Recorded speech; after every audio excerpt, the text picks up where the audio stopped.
Audicratic Audio, where creatives break down process, discipline, and long-term craft. I'm Ab the Audicrat. Today's guest, DJ Toast.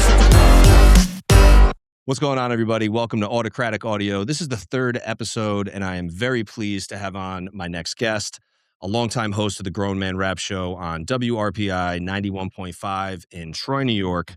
The show airs every Sunday at 10 p.m. He's been doing radio since the late 80s and has spent decades championing classic and underground hip-hop in the capital region. Everybody, please welcome DJ Toast. Hey, thanks for having me. What's going on, man? It. Yeah, great. Glad to have you. I'm thrilled to be an early host, or at least host, or early guest. I appreciate it. Yeah, I was really trying to focus on having, if not local people, just people that I've even known personally for a while, get their thoughts on the state of the world, how things are going in their life, and what led them to where we are now with music. I had a couple. I enjoyed both of them. I listen to podcasts frequently, nice. And this will be interesting because the previous guests are talking about how to make money in the music industry, and this could be about how to not make a single dime in the music industry. That will be the theme of my podcast, but it's my episode, so I appreciate it. Well, it's funny you say that too, because even myself, for all the years I've done music, I've really made very minimal. By no means have I been doing it professionally. Obviously, I still love doing it, but it is interesting to see how certain people that I know that are independent artists that have been doing it for decades and they make it work, even in a world where there's so many people doing it. It's always good to hear those success stories. And even for the people that do it for the love and maybe aren't making money off it, that right. just as important in the grand scheme of things, for sure. Absolutely. So, let's start from not so far in the beginning, but I just wanted to ask you, what was like the first record, you heard or you bought with your own money that really sparked everything? Because I'm sure you could probably draw it back to maybe a moment, maybe it was a series of moments, but was there like a moment that you can remember way back? Yeah, absolutely. So I grew up listening to more of the classic rock and then hard rock. I had my best friend had an older brother who was into the Kiss, Judas Priest, Aerosmith, Iron Maiden, stuff like that. So in the, early 80s, things like that's what I was really into as a kid, trying to grow my hair out long and growing up in southeastern Massachusetts. And then I didn't have a lot of money. So I didn't, we didn't have a lot of money growing up. So I would tape off the radio a lot. So I had like a little mini cheap boom box that had one speaker on one side and then the cassette. And there was a college radio station. I wish I knew the call letters, but it was out of the Boston area. So it would come in where I lived, which was probably about 45 minutes south of Boston. And Sunday nights, coincidentally enough, and I would tape and it would be a metal show. And that's where I first would hear some of the early, heavy stuff that I get into, whether it be Metallica or Accept or some of these bands that you weren't gonna hear on mainstream radio, or you weren't going to see on MTV. So anyway, I would tape these on Sunday nights, and I had school the next morning, so a lot of times I would fall asleep. And it's kind of like you hear these stories of people falling asleep taping the Stretch and Bobbito show, right? So you would, I'd have a 90-minute cassette, and I'd press record, and then somewhere along the way I'd fall asleep. Well, coincidentally enough, the one week at the end, whatever came after that metal show, I caught like the first 15 minutes, like my tape kept going. And it was a hip hop show, and Sucker MCs by Run DMC kind of caught my ear. And up to that point, like the only hip hop or rap I'd heard would be, the stuff that was, Blondie's Rapture or, Sugar Hill Gang, something like that was mainstream. And then I caught that Sucker MCs at the end of this tape that was playing, a bunch of heavy metal, and then boom, they transition, which is the beauty of college radio. You don't know what's going to come next. Right. Show to show. So that kind of grabbed me. And Sucker MCs, it didn't have the disco feel. It was just a drum machine and vocals, but it had the same kind of energy and attitude that the music that I was into at the time, and I felt it, and it grabbed me. And from there, I was like, all right, what is this? Super hard drums. Yeah. And so from there, I kind of had a foot in both, right? I was still sort of the metalhead kid, but, also kind of, figuring out what this rap music was at the time. And then, so that was the first thing. So I probably didn't buy, if you talk about like, what was the first thing I actually bought, was probably, I don't know, maybe the paid in full cassette, something like that. I remember was it 88 or was that? Something like that. 87, 88. Because growing up outside of, but basically on the border of Massachusetts and Rhode Island, there wasn't a lot of, Boston was still pretty strict on hip hop shows. So you wouldn't get any tour that came around would hit Providence, it wouldn't hit Boston. So, like when you start talking about the Fresh Fest tour or some of that old stuff with, Houdini and when Jermaine Dupri was a dancer, like that would hit Providence, but it wouldn't hit Boston. Boston was still pretty racially tense. But Providence at their civic center, would have these hip hop shows, and even clubs would do shows that were rap music. And I was probably 15 minutes north of Providence, so but the first rap show live, which then sparked my interest to buy things. In the fall of 1987, I entered in as a freshman at RPI, Rensselaer Polytechnic here in Troy, and I started working security at the RPI Houston Fieldhouse. So my freshman year, and I know there's a lot here to unpack, but my freshman year, I lived in a dorm right across from Troy High, and there were upperclassmen in that dorm, and I had long hair because I was a metalhead, I think I remember and you posting pictures with the long hair, and I'm like, yeah, "Oh, yeah, yeah, I had the mullet. I looked like day." the drummer from Slayer. Like, I had the mullet, and it was bad. But it's my kids get a kick out of it. And so this upperclassman on the floor looked at me and he said, "Man, you look burnt." And he started calling me Toast. And so I had the nickname Toast before I was on the radio. So more people knew me as Toast than my real name, even before I started on the radio station. But that same upperclassman was in charge of student run security at the field house. So the Houston field house, pre Times Union Center or whatever MVP arena, whatever the Knickerbocker, whatever the arena is called in Albany, before that, shows would play the RPI Fieldhouse. If they wanted a date within the Capital District, they would play the RPI Fieldhouse or the Glens Falls Civic Center. So this kid ran security for the students. So there was, grown men that would do security by the stage, and then everyone else was a student. And the one of the first shows I worked was the 1987 Def Jam tour that came to Troy, New York, and it was the last date of that tour.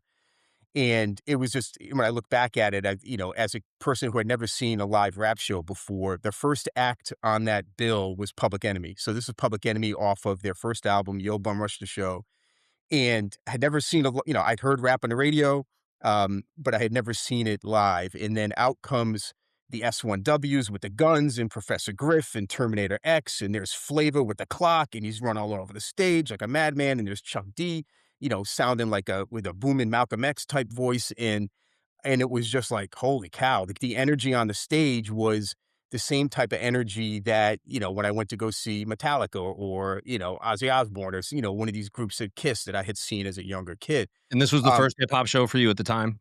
Or my at least to first that live level? hip hop show, and I was getting Yeah. paid to see it, right? I was working security, at the venue. And so that was like, holy cow, like, in that grabbed me by the throat. And then so juxtapose that, 8 people on stage for Public Enemy, and then the next act was Eric B and Rakim. And, Eric B's just standing there behind the turntables, right? Not saying a word, not moving. And Rakim just center stage with his Dapper Dan suit, fat gold chains, microphone, and just commanding the crowd with just him by himself. No hype man, no S1Ws, no active DJ, just, and so having those two perspectives and the energy and the crowd being into it. And so this was, Rakim, I think Follow the Leader may have just come out or was about to come out. Um, and then it was Houdini, who were by then probably, the old men of the group. But still, you had 5 Minutes of Funk, and you had Friends, and you had some of those classic tracks that I liked. And then, like a teenage LL Cool J, headlining the event. And Oh, so wow. seeing that as my first live rap That's event, incredible. well, I mean, those are all Hall of Fame, candidates there for that, for rap music. Of And course. so then I bought, so then I was like, all right, any money I had, I was down at Music Shack in Troy buying, whatever, whether it be the Colors soundtrack or whether it be, EPMD's first album. And then any show that would come, well, there weren't many that came to Troy from a rap standpoint. So it's not like I would see any in the area at that time. But when I would go home on break, I remember, seeing the Run's House tour for Run DMC, at the Providence Civic Center in Rhode Island, or seeing, LL Cool J on his Nitro tour, any major tour that would come through. because back then there would be 5 or 6 acts on a bill because they were all under Rush management. So you would see EPMD with, Jazzy Jeff and the Fresh Prince, and then Big Daddy Kane and Slick Rick, and all these legendary acts on one bill, in the start or in the middle of their career. So anyway, it was more of the seeing it live and kind of that really grabbed me and said, all right, this is something that has the same energy of the music that I grew up liking, but it's got a different feel to it. And quite honestly, like I didn't know half of what they were talking about, like I didn't know what a 5 percenter was, and I didn't know, I didn't know who the, Farrakhan and all the, the vocal, snippets that would be between Public Enemy songs. I had no idea what any of that is as a, white kid from the suburbs growing up. But, yeah, that really cemented my love for the music there. And then that kind of transitioned my way into, getting on the radio. That's an amazing story to actually get in, like, first look at hip hop, and I don't know how much Oh, doesn't get much better than that. But before that even, were you actually buying, like, records, and were you really into music before that, or did it kind of 100%. all so Yeah. you were even back before that, you were, like, Yeah. getting records and tapes and all that stuff as a kid? So I was always the kid that had headphones on, and it was kind of like an escape, just the music. Like I was always, whether I had a paper route or I was, even then, I probably cut 14 lawns, in the summer. Just people on my paper route and I always had headphones on, and those are the old headphones with the wire and the foam, things. Right. You're trying to crank them up loud over the noise of the lawnmower, which probably has to do with the tinnitus I have today. But just listening to anything, whether it be classic rock on the radio or those tapes that I would tape those college radio shows that were playing obscure things that weren't going to be on, the Pix 106 type radio stations that we have. And then, when I was old enough to buy like a cassette Walkman and then, listen to those tapes that would, run through the batteries. But music was, whenever I work, even now, if I'm doing some mindless work, the radio is always on. If I'm outside, I've always got something playing, in my office, I've got a turntable or I just got a Bluetooth speaker, just kind of, listening to all that stuff. But yeah, music was very important growing up. I was the stereotypical kid that had the, 13 tapes from Columbia Record House for a penny and then never paid the bill, when they came back. So, getting, Before my Kiss time. Alive. Yeah, getting Kiss Yeah. Alive 1 and 2 and, Judas Priest and all those, so music was always big. And then because we didn't have a lot of money, just trading with friends, for all those types of things. But the hip hop really didn't start. I didn't jump both feet in until I came to Troy in early, late '87, fall of '87. To touch on tapes and tape and shows, big shout out to my brother who was a huge fan of yours. Growing up, even when I was, 11, 12, 13, he was always staying up late, taping toast shows. So many toast tapes. I just remember going through them. And this was like really before I mean, I probably started getting to hip hop around like 13-ish, Uh-huh. but he was a huge fan. And it's funny how, I learned a lot about hip hop really from him. I mean, if he wasn't my brother, I don't know what I'd really be listening to. A lot of the people I grew up with in Albany, that a lot of us did listen to hip hop, probably outside of him, but I mean, he got what he loved. A lot of it was from you. So it's just funny how this many years Big up. later, Yeah, I appreciate that. it really probably was you feeding to him, feeding to me. So Yeah. No, I appreciate huge that. impact, huge impact you've had. Yeah, that's great to hear. And actually, I mean, I got a call 2 weeks ago from a guy, and he's like, "Oh, I didn't know you were back on the air. I used to win tapes from you back in, blah blah blah, all this stuff off the radio." And I was like, "Dude, I've been back for 10 years. Like, I'm trying to get, But it was just good. It's good to hear that. So it's funny you mentioned that because I remember. Because you never know who's listening, right? So, you're on the radio. I'm just playing the music that I like and then trying to introduce some stuff, or I get a ton of requests and trying to introduce things into the playlist. But I remember one Saturday, so I was on Friday nights and during the prime time of my, time on WRPI and I was going to Music Shack in Albany on Central, which is for those who don't know, Oh, is a record store. I used Yeah. to go there too back in And the day. and so I remember being on Central and at the park, and then I'm walking, and I was walking with, I think it was DJ C Nice, who did my radio show with me for many years, and we were walking into Music Shack, and we heard a car go by playing our show from the night before, and it was, like, at the mic break or whenever I was giving shout outs to, people in jail or whatever I was doing at the time, and that where it hit me, and I'm like, "Ah, people are listening." like it was just by coincidence. I was walking down the And that street the wasn't a next. replay or anything. That was probably that had to have been them recording and replaying it, like, through a Yeah, tape? exactly. Yeah, Right. because at the time, I'm thinking this was like 96, 97 time frame. Um, and I think it was 96 because I remember I was good friends with a woman who did promotion at Loud Records, and Mobb Deep's The Infamous had come out, and this is just a nugget, but the week that The Infamous dropped, it was the number one selling record SoundScan wise in Albany across all genres. Oh, wow. And she was like, "Oh my god," and Albany at the time, what are we at the time, maybe the 40th or 50th largest market in the country, but still no commercial rap radio, right? So it was either MTV or it was either college radio or mixtapes that kind of pushed that sort of Mobb Deep out into the masses, and for them to be the number one selling in this market across country, pop, or whatever else came out that week. And she was like, "How is that possible?" So she's like, go to Music Shack, go to the, and make sure the stuff is.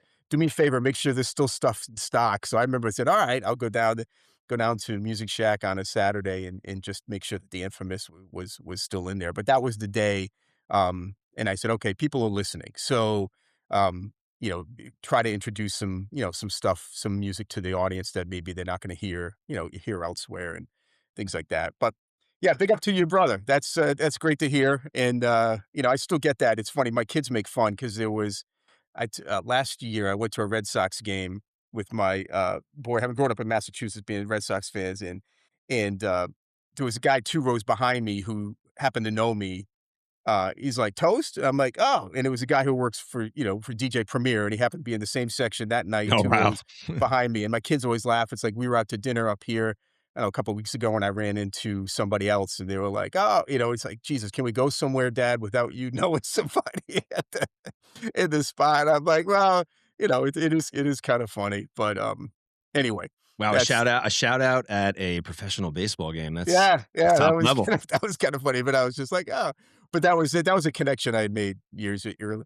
But, to get you're gonna ask, how did I get on the radio, or you wanna, because that'll Well, segue well, next. before it was funny, right before we do that, I was gonna ask if was there ever a time you were ever, in a group? Like, did you ever play an instrument? Did you ever rap? Did you ever produce? Did that ever happen, or was it really just No, huge fan of music and then pretty much writing a radio DJ? so I was so me and my so when NWA came out and they were huge, right? And it was always a joke, and me and my friend, Kevin, we called him Ace, and he so there was a time when NWA came out, then you had Arabian Prince and you had, like all these spin-offs of NWA. And we were like, all right, we should form a group, right? And I'll be the DJ and you'll be the rapper. And we're going to be called APB, right? Which stands for All Points Bulletin and, whatever. And it was like it never got out of the living room, right? Because it was just a joke. Oh yeah.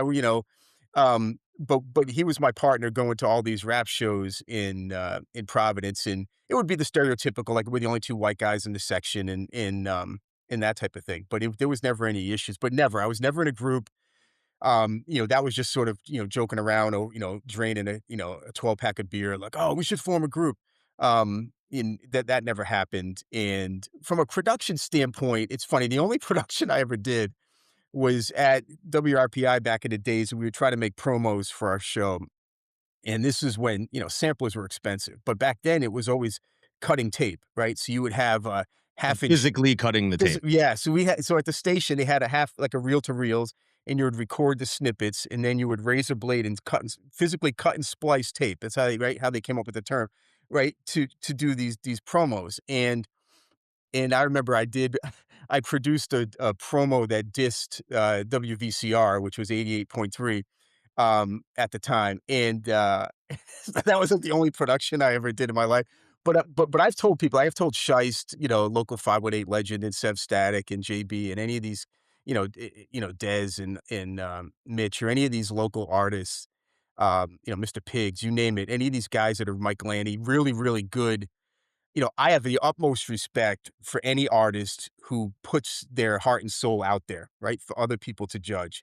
That takes an infinite amount of confidence and strength, personally to be able to do that.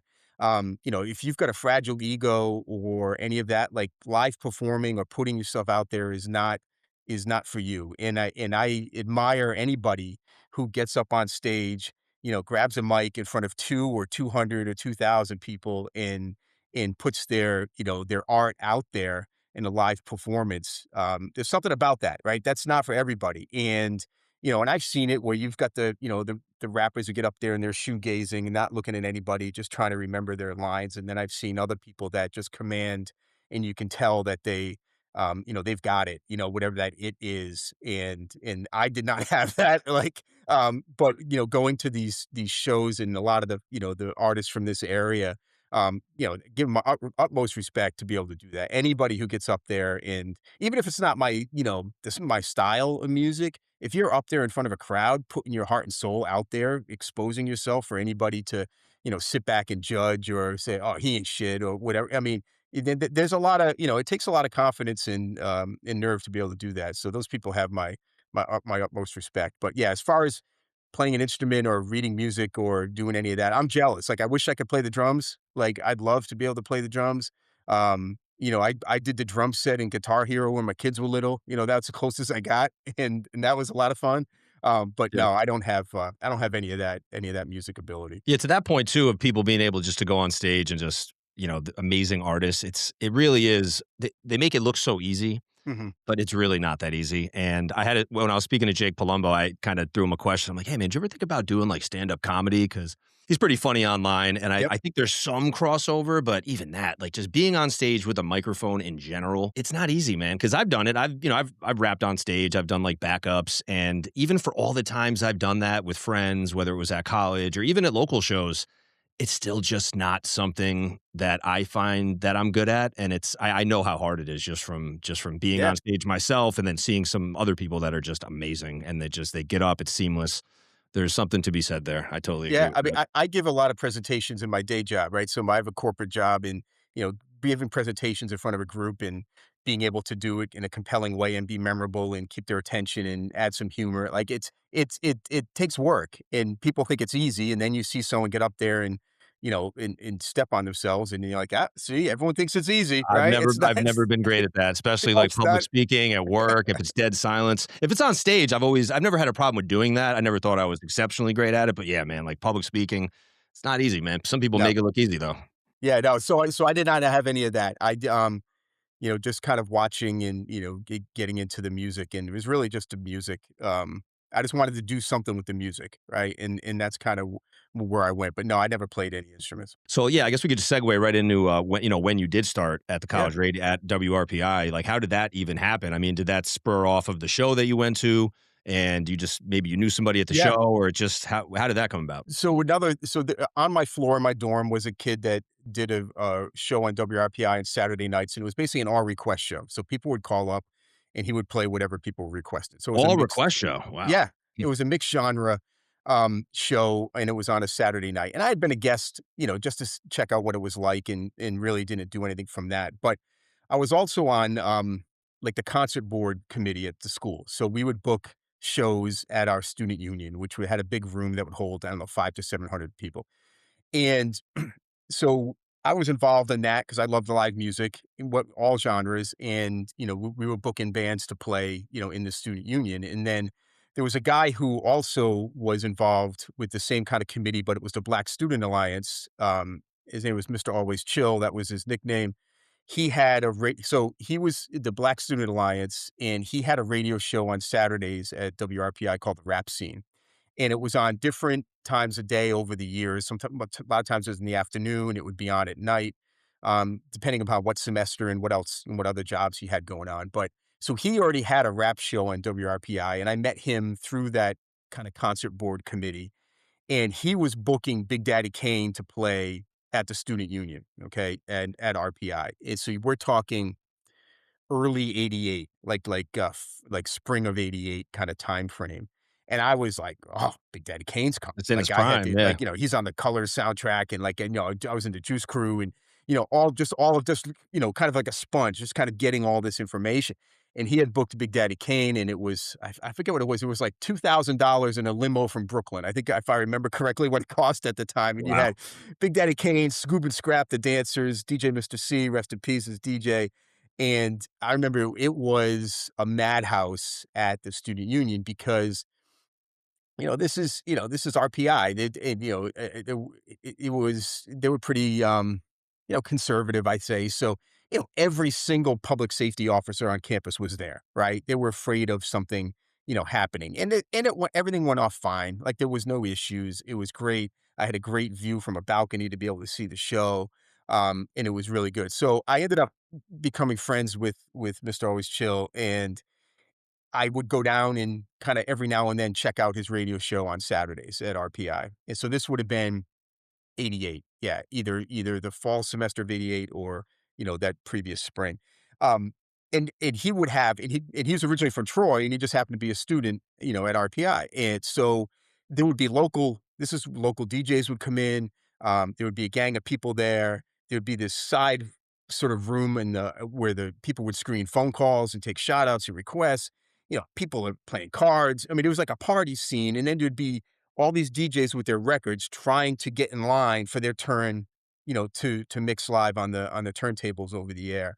And that's where I really got sort of an up close of, all right, how is this done? How are these people, beat matching, and who, what goes under the slip mat, right, to help it, and why do you have a nickel on the head shell? Like all these types of things that I wasn't getting from just watching the MTV videos and trying to pause the EPMD video to see what kind of mixer DJ Scratch was using. Like that's the only way you got that kind of information pre-internet, and watching these guys at Mr. Always Chill's radio show. So once the love of the rap music and other groups and like indie vinyl and stuff that they were playing, um, and I was like, you know what? I'm going to try to get a radio show here.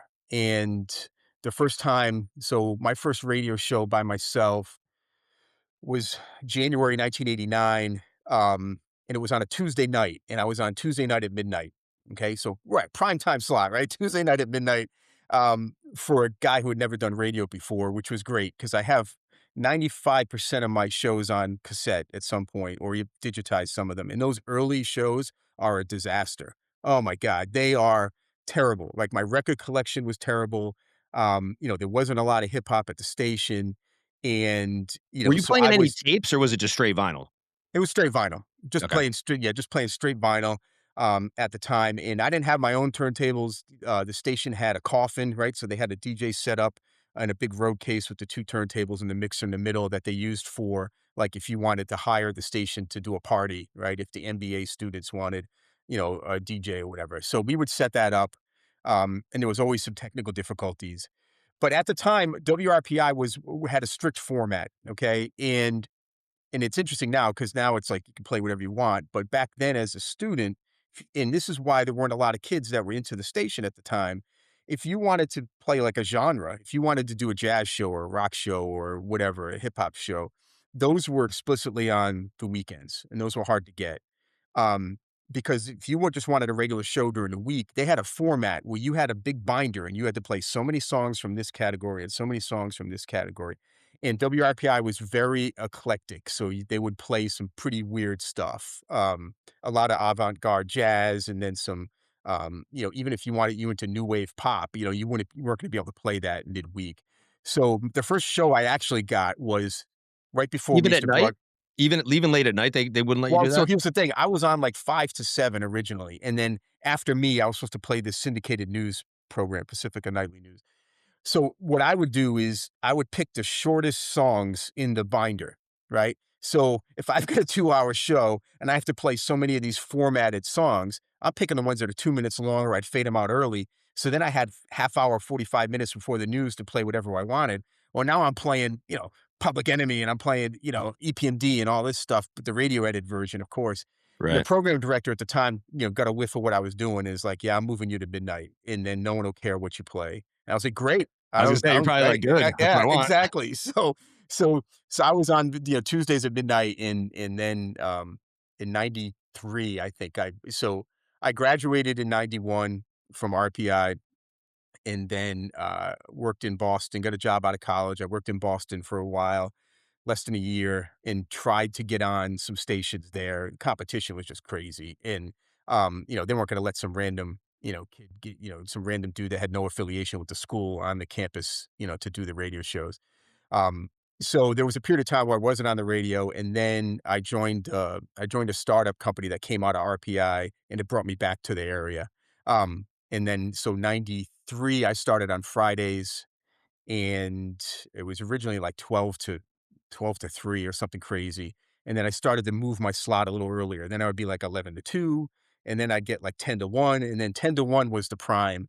Um, because on college radio at 10 o'clock, you can play the unedited versions, right? So you can play the Right. dirty versions of the songs, what they call safe harbor hours. Mhm. So that was the prime slot. So 10 to 1 was great.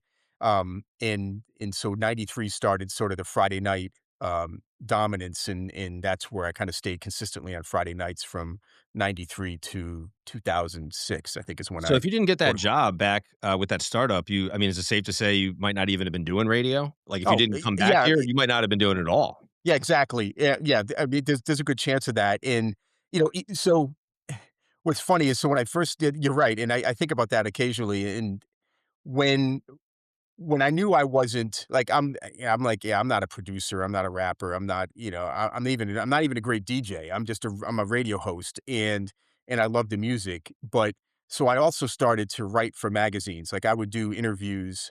I remember I did a Mob Deep interview, MOP interview off their first album. I did King's Son, I did Where Master were these Ace. Like through? just thinking of all these magazines. Oh, I'm sorry.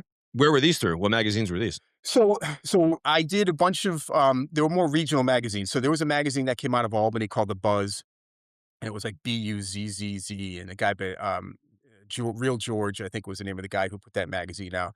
Um, and he was open to doing hip hop articles. There was a magazine out of Boston called Boston Rock, which was a monthly magazine. It was kind of it was a big magazine, and they would cover all genres. And they would take my interviews there. There was a magazine out of San Francisco called The Bomb Hip Hop Magazine, which was like a black and white, kind of like a fanzine.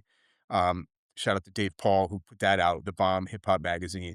So there were there was a magazine out of Cleveland called In Your Ear that would take my submission. So I wouldn't get anything nationally. You know what I mean? Like those guys were getting paid, to put something in Vibe or The Source or things like that. But I would, I could do one interview with Master Ace off of, the Sit on Chrome album, and then get it in 8 regional, the same interview, the same article I would write and send it to 8 regional magazines, and they would publish it.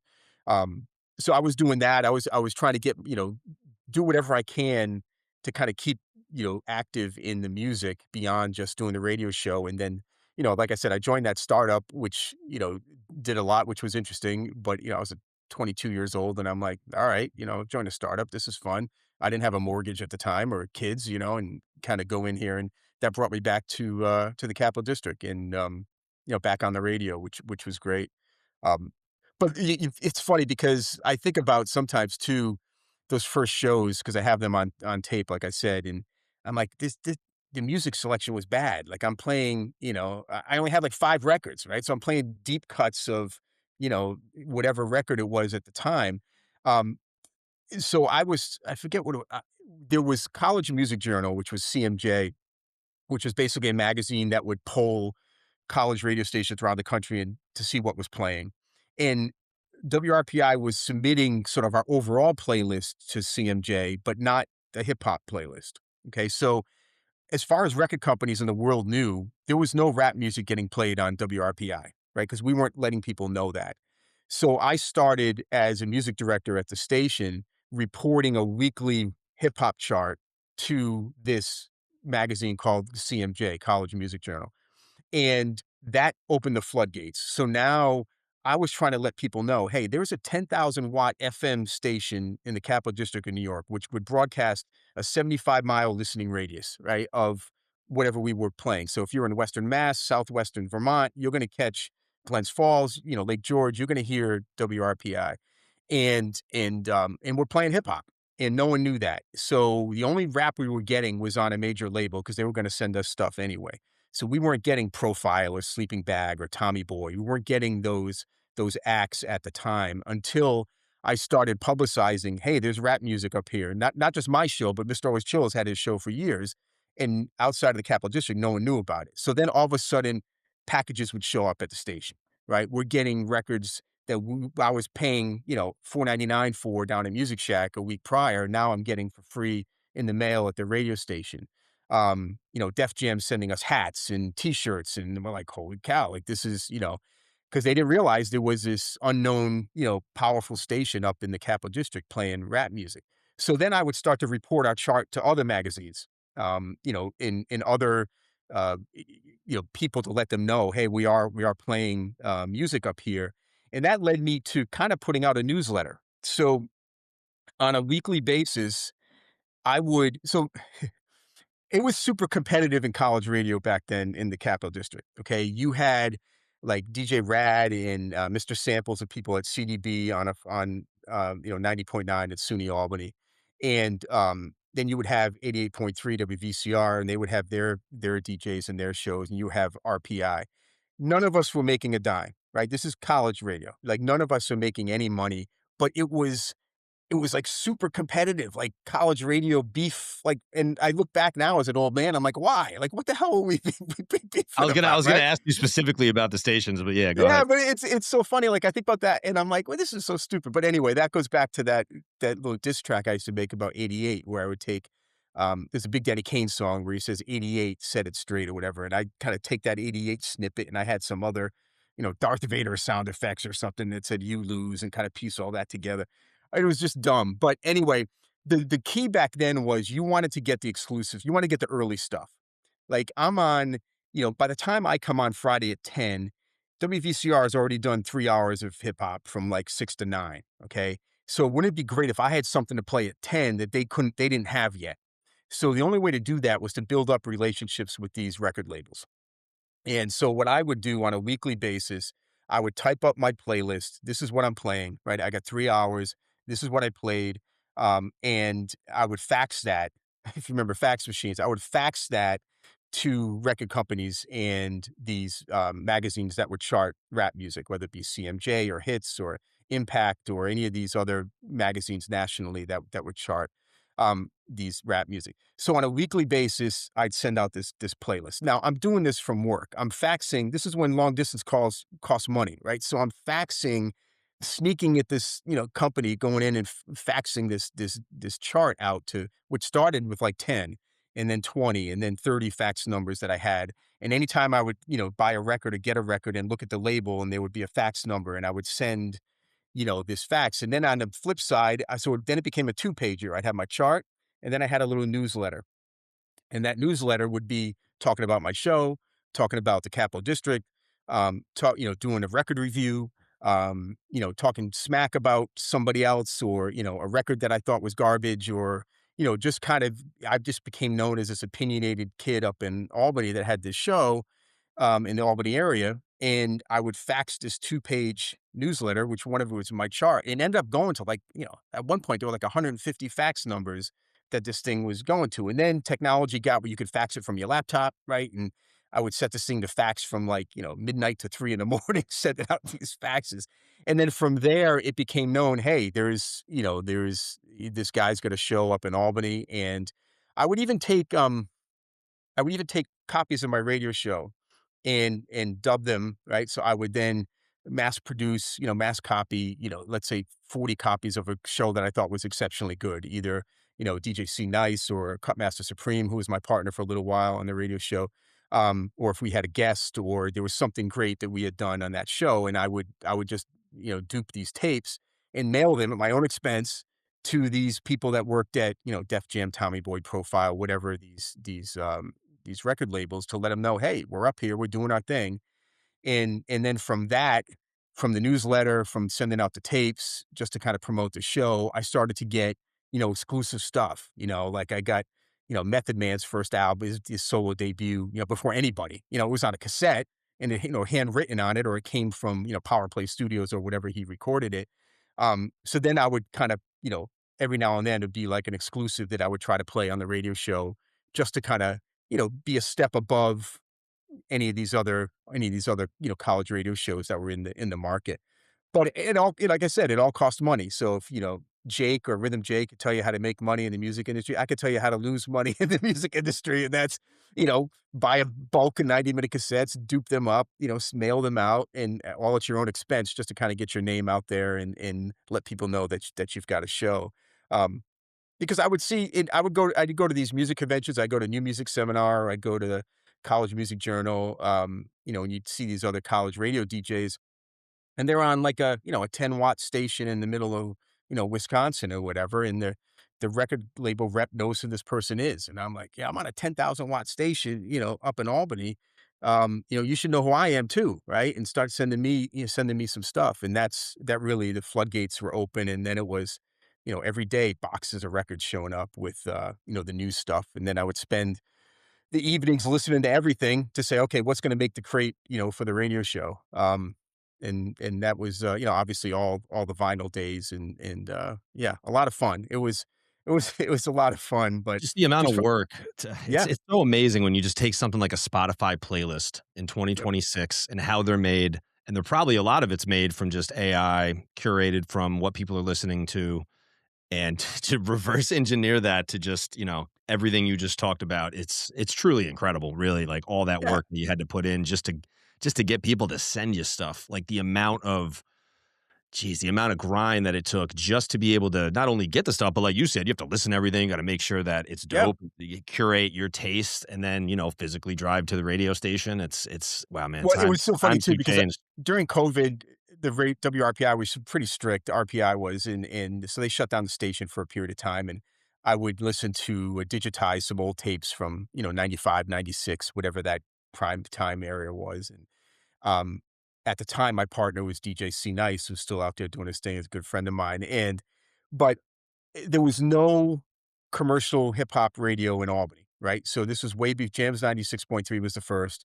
This is way before that. So if you wanted to hear anything slightly urban, and I'm not just talking street stuff, I'm just talking SWV or, any of that. If you want to hear anything slightly urban, you had to go to a college station, okay? Or it was on MTV or BET. There was nothing like that in the Capital District. So, my partner, C Nice, at the time was also DJing clubs. So he's at Bogies, he's at Smoothies, he's at the Golden Grill, he's at all these different places DJing on the weekends.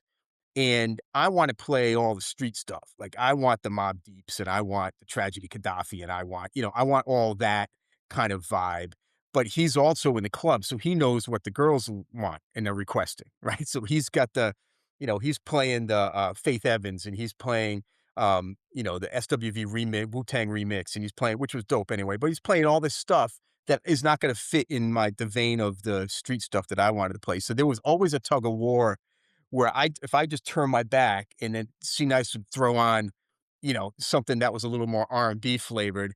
But there was no other outlet for that until Jams 96.3 came out as a commercial radio station. So, college radio was the only place to hear hip hop on the radio. And now we take it for granted, right? Like now I can go on Sirius and I can get 5 different hip hop stations, whether I want, Shade 45 or if I want, Rock the Bells, whatever. I can see all different. Back then, if you want to hear old school hip hop or new or R&B, like the only place you could go was on a college radio station. And it was big. And the other big thing was and your brother who probably, who listened, to my show would tell you there was just the phones were off the hook. Like it would be, I mean, there were 4 lines at the station. They would always be ringing, and it would be people wanted to give their shout outs, right? And I could do 2 hours of nothing but shout outs if wrote every name down.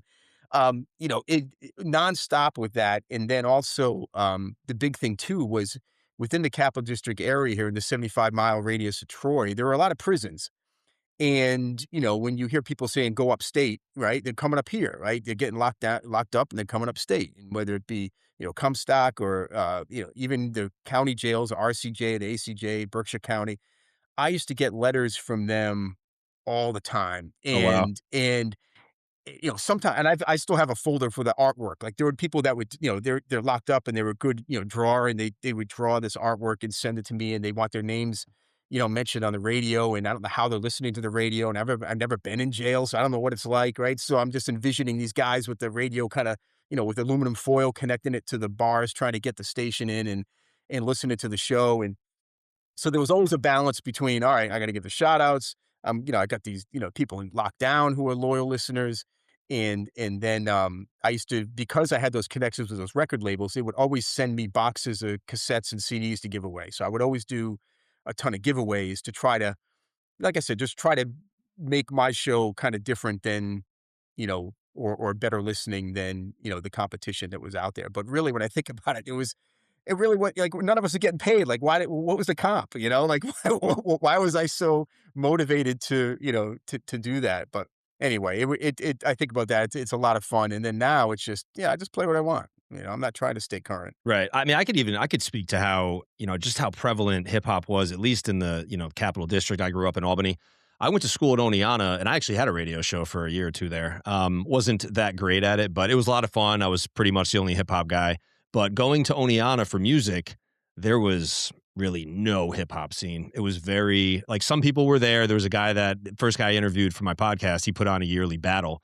But even getting together people that were into hip hop, like, and it kind of made me think, it's like, wow, I mean, I'm kind of lucky that I grew up in Albany because I was exposed to hip hop in a way I probably never would have otherwise. And I was always so grateful for that, especially, and again, it's probably people like you coming down to my brother and your local DJs, it all ties together. So it's very true, man. Like this area is special for that. Yeah, it's fun. Especially compared to the rest of the state. I mean, I would think Yeah, Capital Region, we're right up 2 hours from the city, 2.5. And yeah. yeah, for sure. There used to be a rumor. I remember, Cutmaster Supreme was a DJ in Albany, who passed away a couple of years ago. Rest in peace to him. But he used to say, "Oh yeah, if you on the right time of day and if it's not cloudy or whatever, you can catch BLS on the radio from up here." I'm like, there's no way in hell you're gonna be able to catch WBLS from New York City all the way up here. But that was always a rumor that somewhere someone on a rooftop was able to catch, New York City radio up here in Albany. But I remember that line. But we used to take I think about that. I used to Supreme and I used to take the bus down from Albany, go down into New York City, and I would map out, all right, I'm gonna go visit these record labels, right? And I would drop off a cassette of the show, and they would hit me up with, promo vinyl or something like that. And then, I mean, that's how I went to the first Fat Beats location, which wasn't a basement location for Fat Beats when it first opened. I was at a record label, and I was friends with a guy who worked in radio promotion. He's like, "I just got this fax about this new store opening up. You want to go down with me?" I'm like, "Yeah." And I go down to Fat Beats, and they didn't even have racks. Like all the vinyl was just stacked up against the floor, in the original spot. And taking the bus down from Albany to the city, going shopping, going up to Fordham Road in the Bronx, trying to go record shopping because the records were cheaper up there than they were at Rock and Soul, right next to the train station. It was, I remember Supreme bought a new set of turntable. I mean, you know how heavy Techniques 1200s are. Oh We're yeah. walking around Manhattan with two turntables in, cardboard boxes, and we still want to go record shopping. Like, why didn't we buy these last? Like, why was this the first stop? We got to get the record. We should have bought these Right. things. Should have bought these things last. It's so funny. But yeah, it was a good time. And then, the nice thing here about for hip hop in this area too is I talked about the Big Daddy Kane show on campus, but like I remember Special Ed came to campus off his second album. He came down to the radio station, to Mr. Always Chill show on a Saturday. I remember Leaders of New School and the Black Sheep performed together, group. This is a young, skinny Busta Rhymes. I got a picture with me and him. It's so funny to see this tall, skinny Busta Rhymes and, in me, with him and the other shows. I remember we had Rob Bass and the Real Roxanne. I mean, came so you had these uh, Smith and Wesson with Tony Touch early on. They were the first in studio guests I had in my radio show. As far as rappers, well known rappers, they came down. So there was a lot of shows. KRS One, the Lost Boys, like all these groups who came to RPI. So you had an opportunity to see, name live hip hop music, as well as now you talk about SUNY Springfest. You talk about other colleges that would book acts to play. It was nice that we had these schools where you had these, activity fund, groups, concert boards that would book, they would book hip hop. And um, I, I remember the story is at the SUNY Rack, right, which is where the basketball team plays on SUNY Albany's campus, and it's terrible sound, right, for a concert. But one of the bills, it was like Brand Nubian and KRS One and the Locks or something. It was a mixed, and the local DJ, I won't say his name. So there's a DJ playing. and he goes and he's playing a Boogie Down Productions joint, whether it's South Bronx or Bridges Over or something. I'm like, oh, that's kind of a bold move. KRS-One's going to perform in like an hour, and now you're playing Boogie Down Productions. And DJ Kenny Parker comes out, which is KRS-One's brother, and Kenny Parker's got to be 6'6" at least, and just reaches over the back of the local DJ and just rips the tone off over the record. It's like, we're Wow. not playing that. Like, we're about to hit the stage. Why are you Oh playing man. Boogie Down Productions, If only you South had a Bronx? camera phone back then, Oh, you it could was record great. it, right? And I had booked, so I've only booked 4 live rap shows in my life, right? And 3 of them lost money. So that go back to, Jake and Rhythm J talk about making money in the music industry.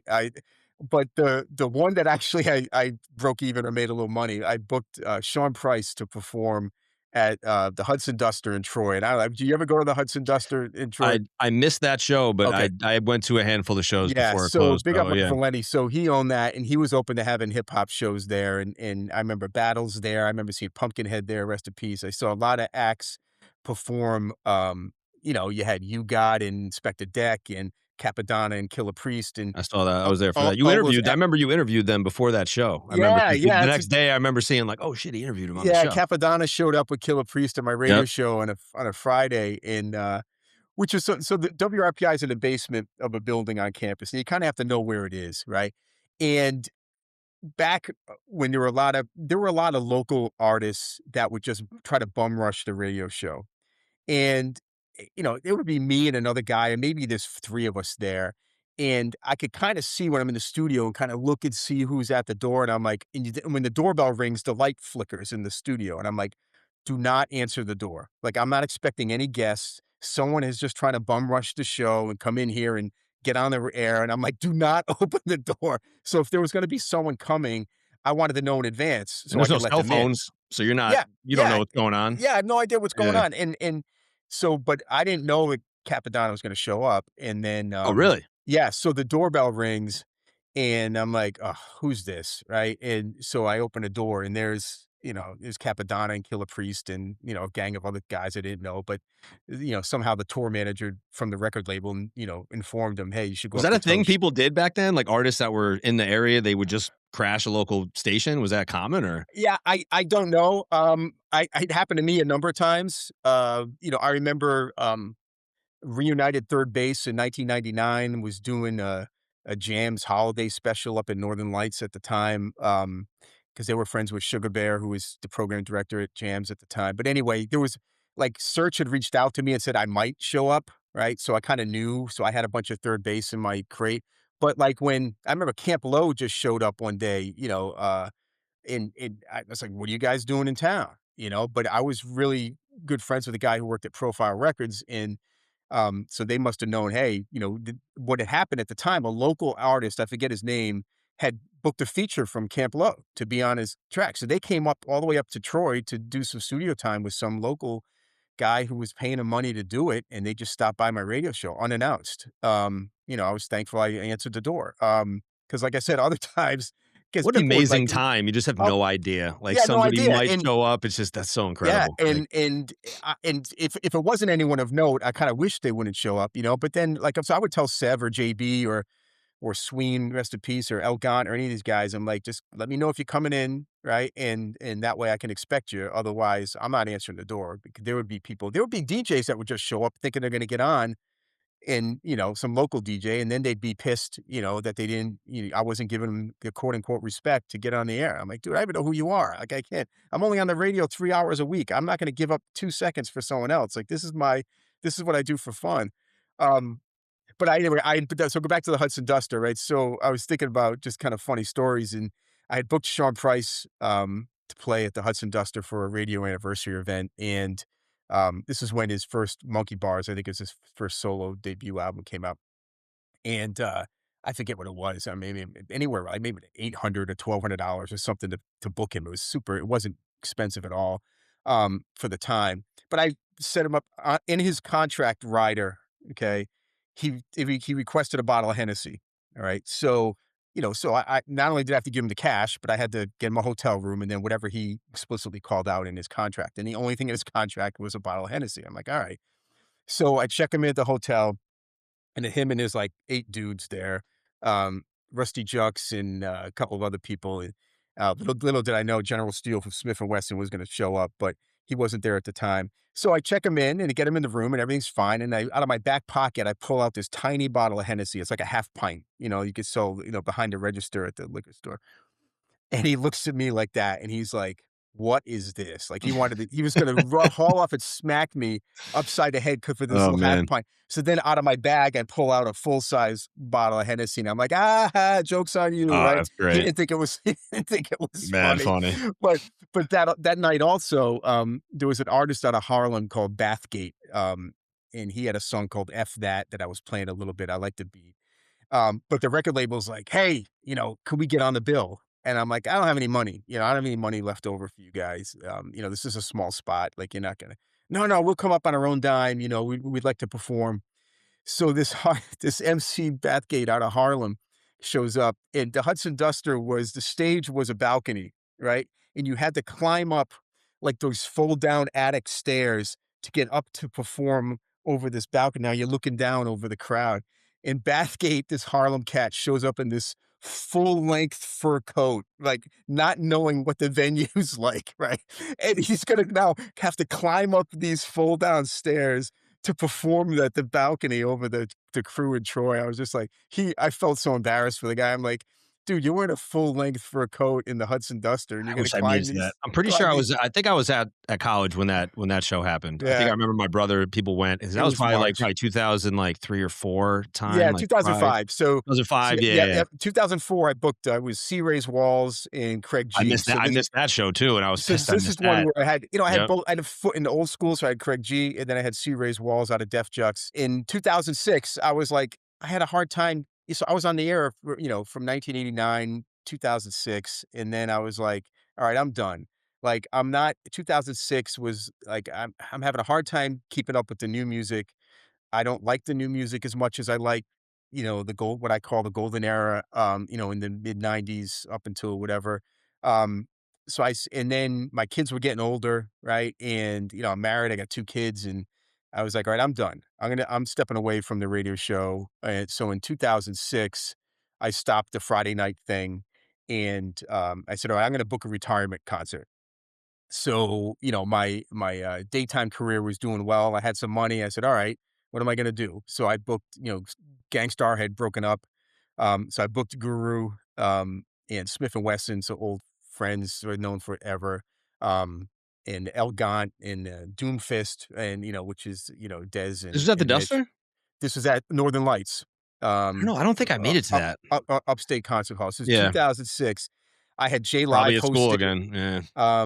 So J Live hosted it. DJ Eclipse from Nonfiction DJ'd the event.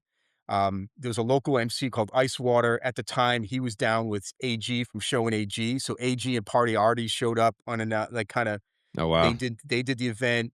Yeah, it was great. It was a great time, and that was like my going away kind of bash, right? Smith and Wesson. I have the Smith and Wesson audio on CD, because they were recording off the soundboard, and unfortunately, the recording of the Guru set didn't work out, and, but rest in peace. But Guru, it was funny because he called me the day before the event, and I had done Guru interviews probably 3 or 4 times I over think my I remember radio listening a career. Gangstar interview you did over the Yeah, radio. My brother shot me. yeah. I think I remember one time way back, but yeah. And Guru, just appreciate the fact that I was a fan. Like, I was fanboying out. Like, I wasn't trying to be cool. I'm like, "Listen, man, like, Gangstar is one of my favorites. Like, Premier is my favorite. Guru, like, this is, I I remember them was." saying that in the interview. Yeah, At least exactly. what I I told him listened that. to, I remember him saying like, "Yo, Toast, man, Yeah, you always know your hip hop." I do remember that, like, in that interview. yeah. Listening to it, yeah. And so he had called me the day before the concert that I booked him at, and he's like, "What do you want me to perform?" Oh, that's And I'm great. like, "Dude," I'm like, "Listen," I gave him like 10. Well, and he had a solo record out at the time, so I had to give him, "Oh, you could do this," just to kind of make him feel good about his new album. But I was like, man, anything off of those first, 4 or 5 records. Um, and anyway, so that was a big event, and so then I walked away from the radio show for 8 years, and I missed it. And my biggest regret was at the time the 518 artists were putting out some really good stuff. And I felt like, well, Jams isn't going to play it, right? Like, so I felt a little bit like I'm leaving at the wrong time. Like, I could have played a lot more of the local artist stuff at the time that I was really feeling. But I was like, I get, Friday night, like I was doing Friday nights for over a decade. Like my wife couldn't make plans on a Friday night because I was on the radio. Like that was my thing. Like my kids are older and doing travel baseball or whatever, Pop Warner football. There was some conflicts there. And then, so I would still go to shows and reminisce about the old days. And then in 2014, two things happened that really said, you know what? I'm going to go back on the radio. And one of which was DJ Eclipse, who I mentioned earlier, used to do a show on WNYU in New York called the Halftime Radio Yep. Show, Mhm. legendary in New York City. And he had an episode of that show called Bringing 88 Back. And he had artists from 1988. He had Cool DJ Red Alert up there, and they were just playing tracks from '88, talking about 1988, and it was phenomenal. Like I was in my feelings. Like I was just like, this is really, this is great. And then he also Eclipse used to help um I can't think of his name at the moment. I'm having a senior moment, but Crazy Legs helped Crazy Legs with the Rocksteady Crew anniversary concert in Central Park. And in 2014, Eclipse reached out and said, "Hey, can you come down and help me with this event? Like, help me work this event, like the backstage area, and making sure the artists are there and ready and all of that." And I forget who was performing that year, but it may have been like MC Light and there was just like a lot of older, This was school 2014, 2015? 2014, yeah, 2014, I could look it up. I have almost all the shows I ever went to written down because I wanna remember 'em. But in that event I was like, "You know what? There's a huge crowd here. They're all loving all this legacy music." And, the Bringing 88 Back episode, I said, "You know what? I'm gonna see if I get back on the radio and just play what I want. Like, I'm not gonna try to stay current. I'm not gonna try to stay if there's a new song out that I like, sure.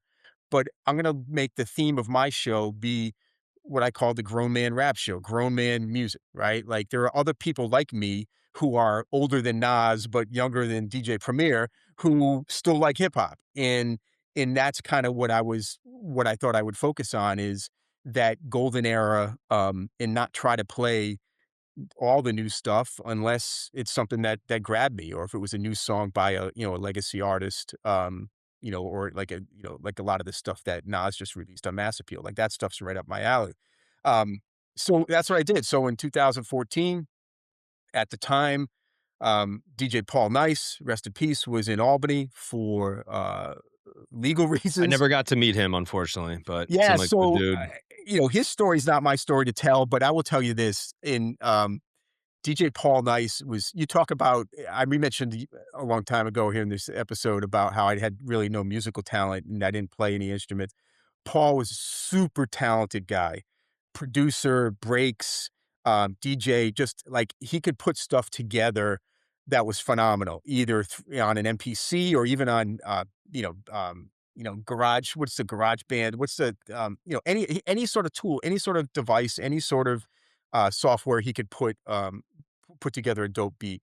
And in 1996 or so, I might get the year wrong. There was a crew out of Troy called the Lowlifes and rap group, and Gaddafi was one of the MCs there. But they put out a record that really I thought was one of the better records out of the 518. It was called "We On Now" is the name of the single, and it's by the Lowlifes. And I love this record, and I would play it a lot on my radio show. And it was a 518. They were out of Troy and I forget what the B-side was called, "Low Life So Low" or something. But actually, if you go on YouTube and you look at Low Life's "We On Now," the image they have is somehow a copy of the record of mine, where I have a little DJ Toast name stamp on the label, which I used to have to stamp my records because people would steal them. Like I'd get all these records come in, and so I'd have to name stamp my records in hopes to deter someone from stealing my records, either another DJ or, sometimes people would borrow my records and go DJ in the clubs, and then somehow they'd magically walk away, right? So Right. anyway, the Lowlifes, and I played this record, and then out of the blue one week, I get a call from Paul Nice, and this is before we had met personally, but he was down, I think, in Poughkeepsie at the time, but I knew the name because he had done production for some other things, and I'd seen some Battle Breaks records that he had released. And Paul called me and said, "Hey, a couple of weeks ago, I heard you play a song, um, and it goes like this, and it's sampling this. Who is it?" And I said, "Oh, I got it right here. It's the Lowlifes." And he says, "Who does it say it's produced by?" And I read the label, and he goes, "Son of a bitch." He said, "I made that beat. I had it on Paul had it on a beat tape. He had a beat tape that he had passed around and gave a copy to a friend. A friend sold that beat to the lowlifes Oh and my took credit gosh. for making it, right?" Wow. And he goes, "And if you listen closely," which I couldn't pick it out, he could tell, he said, "Listen, you can tell it's from a cassette just based on this noise or whatever that he had heard." So he wasn't mad at me, but he was just like, here's a beat he had made with a sample or whatever, and then it got on this record. So that's his story. Like, I don't know what the truth is, but I Right. I believed him. And so that's how I had met Paul. And then we had kind of stayed in touch a little bit. He moved to the Bay, came back. I knew he had had some issues. Um, and in 14, he was here, and I reached out to him and I said, "Hey," I said, "I'm thinking about going on the radio. You want to do it? Like, are you interested in doing a radio show? And we could play what we want, and we could do. I'd like to do it like a theme. Like, let's come up with a theme every week, and let's just play, something that we like." So I met him, and I had known some of his history and with addiction and some of his issues and having ripped people off in the past for money and stuff like that. And I told him straight up when we met. I said, "Listen, don't ever ask me for money, and we'll be good." Right? Like, what you do on your own is you, but, let's put together a radio show and let's do something that would be fun. And he was down for it. And we started kicking around ideas. Like, we were going to do, I think at the time, like, I might be getting the years wrong, but someone had passed away. And I know, like, when people die, all of a sudden people do these tributes for acts. Like, so, Fife Dog passed away, and then all of a sudden Hot 97 is playing a Fife Dog song for the first time in 15 years, right? Or so, right? So Paul and I were like, you know what? Let's start doing some tribute shows, and we'll do it on their birthday, right? We won't celebrate their death. We'll celebrate their birthday. And let's also do some tribute shows for people that are still around. Like, let's give them, the overused saying, give them their flowers while they're still here, right? And they can enjoy it. So we started to do shows like that. Like we did, I remember Biz Markie called up on my birthday. Paul and Biz Markie go way back. Biz Markie called up to the radio show. We were doing a Biz Markie tribute. At the time, my birthday's right after Christmas. My son was 12 at the time, my youngest. He came down and to the station because school was out. He wanted to hang out. He got to talk about breakfast cereals with Biz Markie on the radio. Like, it was like a memory, right? That Paul had initiated. Or we do a Lord Finesse tribute. Lord Finesse called up. And we started to do some, lesser known people. We would do Tony D, the rapper and producer out of New Jersey who worked with Poor Righteous Teachers. And we did a Tony D tribute, and his widow reached out to me and said that she had heard about it and heard it on SoundCloud. Big L or Ski Beats or any of these producers that I love, Showbiz or Buck Wild or, Easy Mo B, some of these classic boom bap producers that, don't necessarily get the tributes, that they should. So that started. So when in 14, I went down the station and I said, "Hey, are you letting alumni, back on the radio? I'm not just some random dude on the street." There were some people there who remembered me from before. So I said Sunday night would work. They were like, "Fine, great." So Sunday night at 10, I could still play the dirty unedited versions on the Grown Man Rap Show. And then, Paul Nice and I had a falling out after 4 years. So like in 18, I think was the last time he did a show. He just kind of ghosted me, and then and then that was it. And then a few years later, he had passed away. But yeah, all those episodes and now I've archived them on SoundCloud. Which another thing, talk about, it costs me money to put them up on SoundCloud, but people can download them or stream them for free. And any of these 400 or so Oh, to get like episodes. the artist, like the pro account, like in order to probably Yeah, upload yeah, as much as you exactly. want, Yeah, right? Yeah. yeah, I got a pro account, and I love it. And download, upload these things, and then you get comments and listeners from all over, Russia and all these different parts of the world, and parts of the country that are into this. And now I'm 10 years into the Grown Man Rap Show, which is sort of my second chapter, um, on No, the I think it's great. radio. I mean, I have it up here on in my browser, and yeah, you got quite a few followers. I mean, it looks like you have, some pretty good engagement Yeah, for, it's and fun. this is the Yeah. beauty of the internet. You know what I mean? You can reach, and to that point, actually, I kind of want to jump back a little bit. How many, back when you were at, you would say your prime back in the, or at least like the prime of when you were at WRPI. Do you have any idea of like how many listeners you ever got, like at the height, like it's some Oh, idea, or is it like yeah. hard to know that? I don't even know how, if that's something Yeah. you would It's know. it's impossible to know because they don't Arbitron. So Arbitron would do the ratings for radio stations, and that's how how many people supposedly listen because they would do a sample, and then that's how these radio stations would set their advertising rates based on how many listeners they would have. Arbitron would not register college radio stations, so they don't look at that. So there's no way to know, how many people are listening until we started streaming. So on the WRPI, when they first put out a website, they were an early streamer of their live FM radio broadcast, and you could tell how many people are streaming or Was listening this to it. pre-Grown Man Rap Show? This is pre-Grown Man Rap Show, Okay. yeah. So right towards the tail end of my first, like in the early 2000s.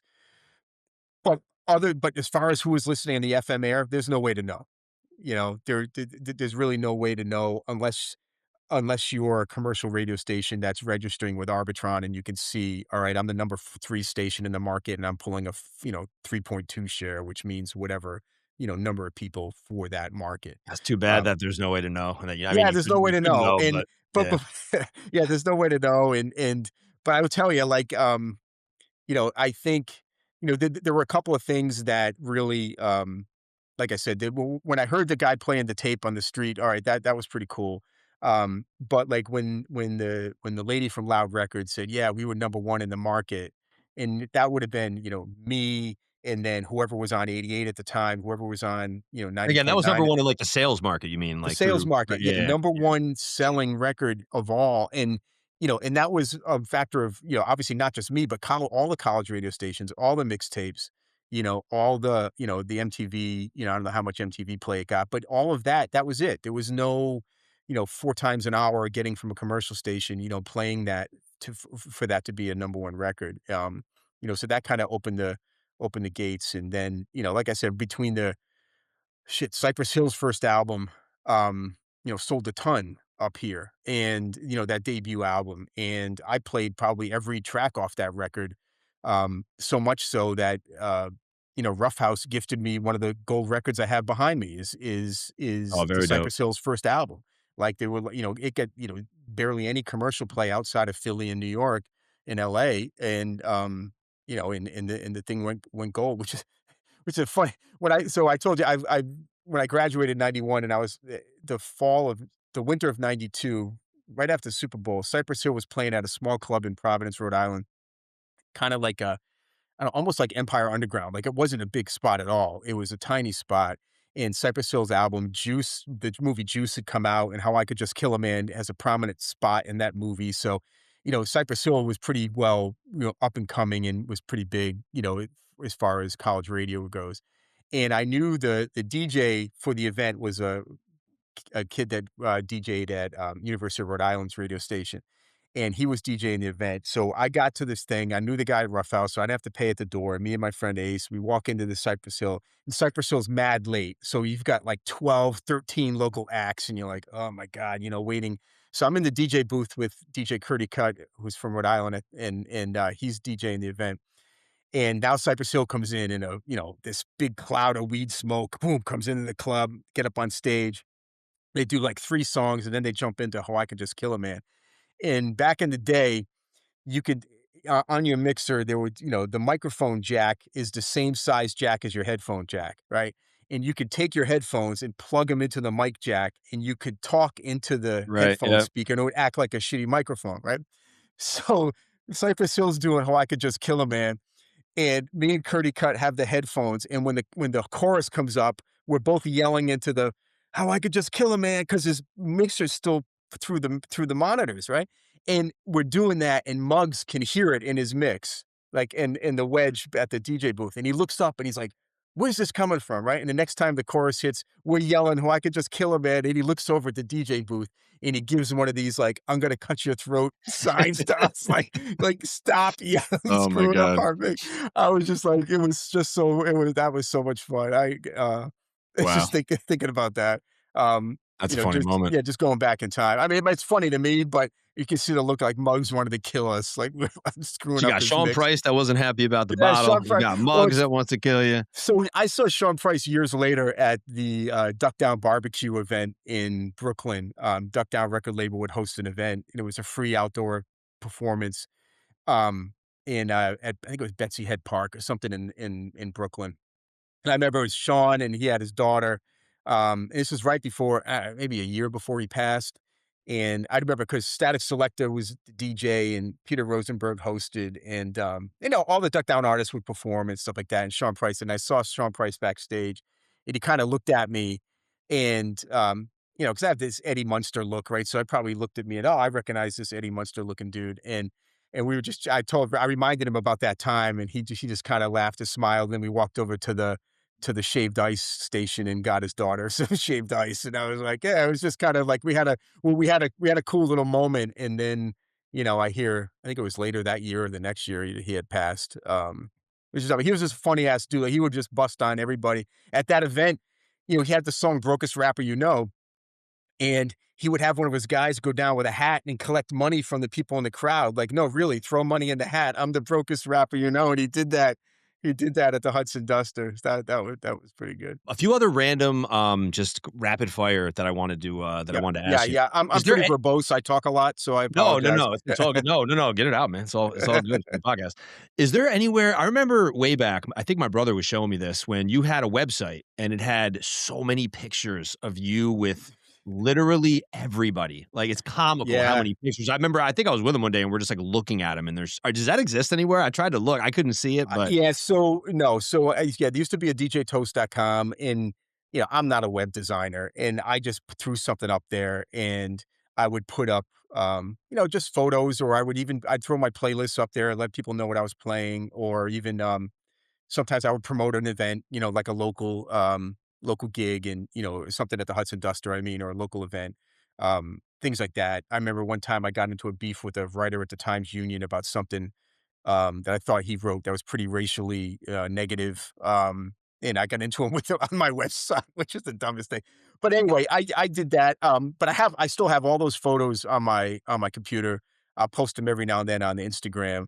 yeah, I see Um, him on there sometimes. I yeah, just so, remember like things just the like that. amount. I was like, how does he have so many? This is when you were still young. And I'm like, well, this must have Yeah, been obviously probably a lot of shows coming from or coming to RPI, yeah. but I'm sure you were going to shows too, but there was so many But of that them. was, that's you bring up a good point. That's before the cell phone camera, right? So I used to have I'd go to these events and I'd bring a camera and I would bring a recorder to get drops, like to get promos for my radio show at the time. So whether it be, Public Enemy performing with Anthrax at the Houston Fieldhouse in Troy, and I show up with this recorder to get drops from Chuck D, or I have this camera in my back pocket and take a picture, then I got to go get the film developed to see if the picture's any good. That's how, and so like the picture of me with Buster, or the picture of me with Flavor Flav, or and then I worked.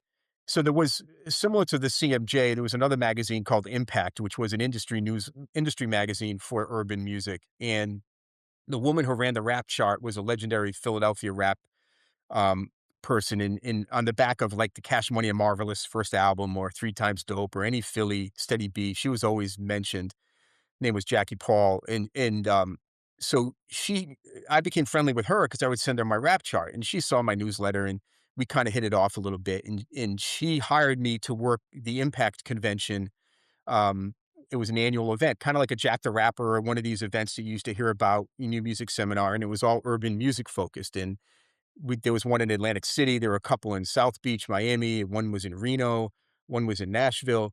I'd work this event. I'd get paid. They would fly me in. They give me a hotel. I'd work this registration at this convention, and then have the time to go. And so like Luther Campbell from Two Live Crew was coming to register for the event, right? And I'm like, oh, I'd get a picture with him and get a drop, or here comes Red Alert, or any of these acts, the group home, or any of these acts would come up. That's where I saw Little Kim perform off her first album way before Plastic Surgery. Any of those acts. So there's pictures of me with De La Soul, or with Cool G Rap, or the RZA, Craig Mack, any of these people. A lot of them were from those events. I was really good friends with Just O, he ran the Just O Mixtape Awards. But he started out working for Nervous Records as an intern. That's where I got to know him when Smith and Wesson came out to my show. He worked for Atlantic Records. he would have me help him out with the mixtape award events. So that's where I'd run into people like Fat Joe or things like that. And Yeah, we were trying yeah, to make sense of, like, how is he even doing that? Like, how yeah, did he do this? Because it's like, it's hard to even if you are a diehard fan or yeah. because I mean, to I our was a big knowledge, you fish were in a a small radio pond, DJ, but right? you weren't even necessarily in the industry, really. I mean, you Yeah, were you no, did what you did, but, like, you had a job outside of this. Well, this was yeah. probably you were still in college at the time for a lot of this, I would assume, right? Some Like, of it, but some of it I was still yeah, like, so like, in the '90s, you know what I mean? I mean, I got out of school in '91, so anything that happened in the '90s, I was working trying to pay off my student loans and, you know, I had a career that I was trying to work through. I mean, when I graduated college, I had an offer from a record label to do promotion. I'm not gonna mention the label because I know the guy who got the job instead of me, but, and it was a legendary, you know, rap label that and they're like, "Hey, you know, would you interested in doing radio promotions? You'd have to basically beg DJs like yourself to play our records and chart it and all of that. I'd have to live in the city, and it was like barely above minimum wage. And I had, you know, I went through RPI to get an engineering degree, which wasn't easy. And now I've got these student loans that I got to pay off, right? There's no way I could afford to do this. And so you know, I think about that sometimes is like some of those guys that started out in that job that I had, not at the same label, but with other labels. Like one of the guy who's the manager for Drake has been Drake's manager for a decade. I knew him back in the day and he's begging me to play records, you know, and now he's Drake's manager or guy who runs a label, you know, runs the urban department, you know, for Warner Brothers used to be, you know, whatever, right? As far as a, you know, but for every one of those, there's a million other people who didn't advance beyond that, you know, low level industry jobs. So, you know, I'm thankful that, you know, I did what I did and you know, didn't take, there's no way I could have lived in New York City making what was, I was going to be, they were going to be paying me. And who knows if I was even going to be good at it, you know, cause I was cocky. I had an attitude and, you know, in doing that. But yeah, the thing is, there was a blessing and a curse that we didn't have for me personally, it was a blessing that we didn't have a commercial urban station in Albany until like 1999 or whatever that time period was when Jams 96.3 came in. Like our it was, market like, was right late when to I the got to high game. school, I remember, Yeah. like, right Our 99-ish, market yeah. was late to the game. Other markets that were smaller than us had urban stations before Albany did, and we didn't. So that made it more important for these people to have contacts with the college radio folks to get their stuff played. And I remember it was at Jimmy's Cafe in the Bronx, which is famous place. You see hear it all the time in a Fat Joe song or a Big Pun. And it was KRS-One's birthday party. And it was the night Tyson just got out of jail and he fought the white guy, McNeely or whatever his name was. Yeah, yeah. So Jive Records, who was releasing KRS-One's record, sent me and DJ C Nice, my partner at the time, down to New York City, put us up in a hotel, chauffeured us over to this event, and we were the only non-commercial radio DJs from around the country at this event. We were the only like there were people that I knew like you know people from you know Virginia Beach and Atlanta and all these major markets that had flown in for this event for this KRS-One's birthday party. And here I am sitting at a table with KRS-One, Kid Capri, you know, there's Jazzy Joyce, there's, you know, then all these other DJs that I've, you know, known that are commercial DJs from around the country. And there's me and C Nice, right? And from lowly WRPI in Troy, but there was no other place that was going to play KRS-One's record in our market until, you know, Jams came out. Even then they probably wouldn't have played it. But yeah, so it was kind of like a big fish in a small pond for a little bit, you know, up here in Albany, and it was a lot of fun. And like I said, I didn't make any money, and I think that's also the reason why I think people respected me a little bit in the industry was Sure. he's not getting paid to do this stuff, right? And he, you know, I love what I did, You and must love it. it was There's a no lot of way fun. you Yeah, can't love it. Yeah. yeah, it was a lot of fun, and who knows if I. You know, if I got a job where I had to get paid, you know, to play a song I didn't like, I'm not gonna, you know, a little piece of me would die every day, right? So I'm like, Right. the only songs I play now is you know songs that I like or they're part of a theme, um, you know, and that's the way it goes. So yeah, Here's another random question too, because I know that you mentioned because I was listening to the last couple shows you had just to try to get you know, keep up on what you're mhm, doing. And you mentioned how Funk Flex was coming to Albany. I think it was not this past Friday, the one before that. I'm pretty sure it yep, was. And it reminded me of when I was younger, my brother had 60 Minutes of Funk. I think he had probably one and two. And whatever one Puerto Rico is on, I think that's the yeah, first one, like Puerto Rico. Frankie And Cutlass. yeah, I remember he had, I think it was this, and this is why I wanted to ask you Is your name in that as Oh, DJ? so I've got the so Because there's I was I've got gonna a say gold because record. I've got a gold record from Funkmaster Flex Volume 2. oh, 2, And okay, yeah. and yeah, so I remember him showing me like, "Yo, it says Toast yeah, in here." How it has all the DJ names. I'm like, "What? He's on this? Like, what? How does yeah, this it's guy?" Like, funny. it was like blowing my mind back in the day. I'm like 12 or 13. Like, oh my gosh, this guy's famous. Like, Yeah, I got I guess I've been blessed to get shout outs at a couple of records, and it's because of whether I did an interview with the artist to help him promote it, right, for any of those magazines that I wrote for, or I was playing the record a lot, or even just in some cases, like I even like I got a shout out on the Far Side's Lab Cab in California, because of the fact that I had played their first album a lot, and they shot it out. Yeah, the Funk Flex. Trying to think some of the other ones, but Akinelli, like just some crazy, crazy things. And I'm like, all of a sudden, I'd look in the liner notes, and there's my name there amongst some legendary DJs. Or I didn't belong. My name didn't belong on the same page as Premier and Funk Flex, or any of these people. Like it didn't, but the fact that they were acknowledging that I was doing my thing up here really made me feel good.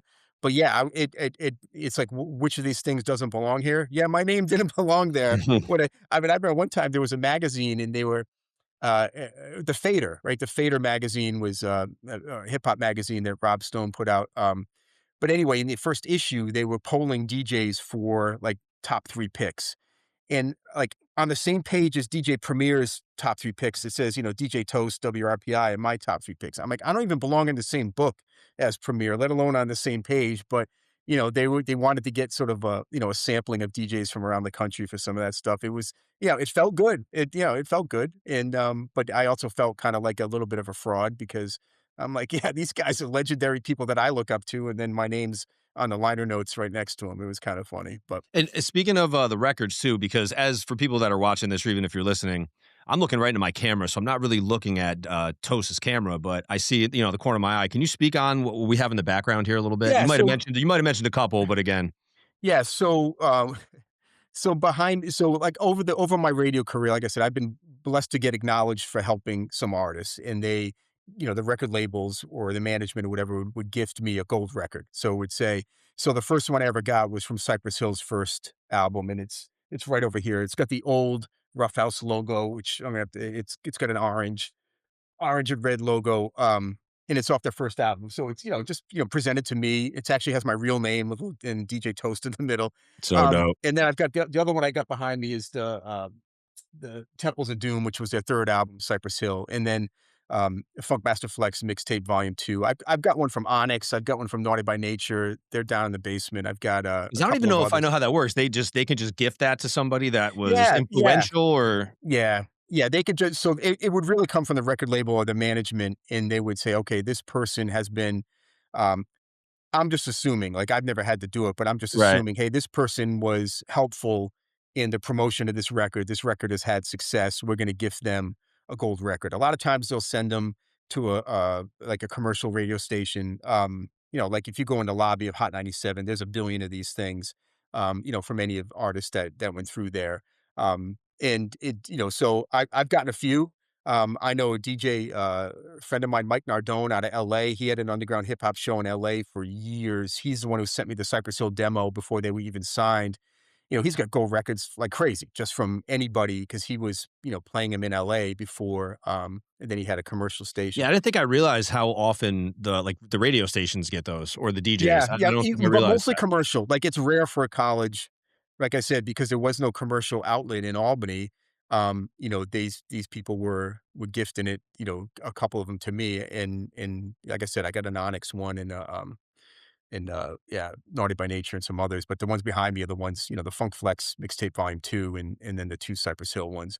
And then the other thing I have is I'm a huge fan of old school bubble graffiti art.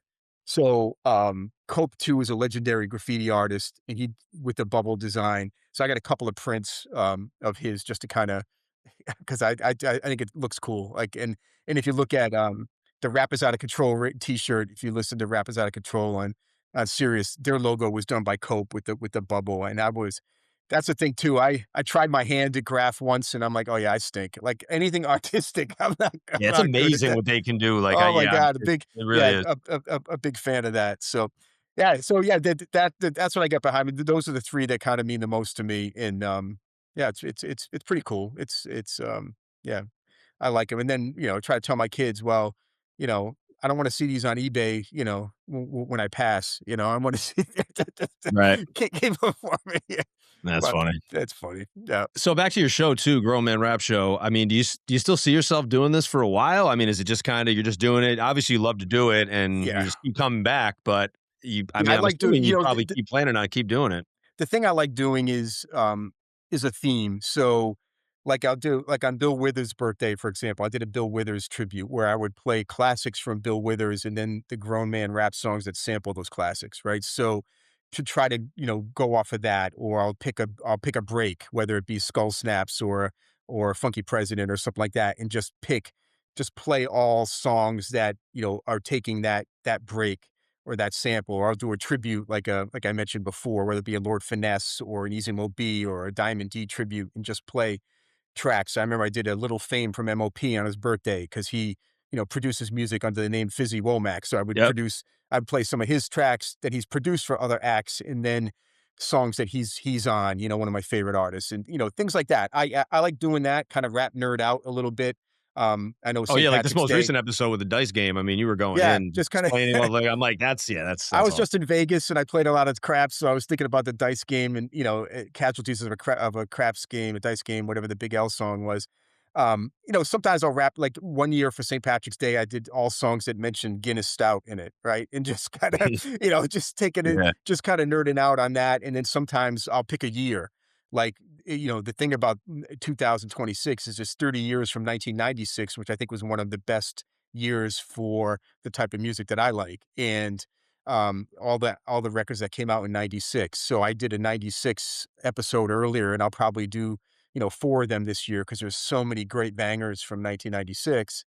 Um, but then I also do like a then and now episode where, like I said, I went to, just recently, what was it? Raekwon and Havoc did a show together in Brooklyn, for the 30th anniversary of the infamous and Raekwon's, debut.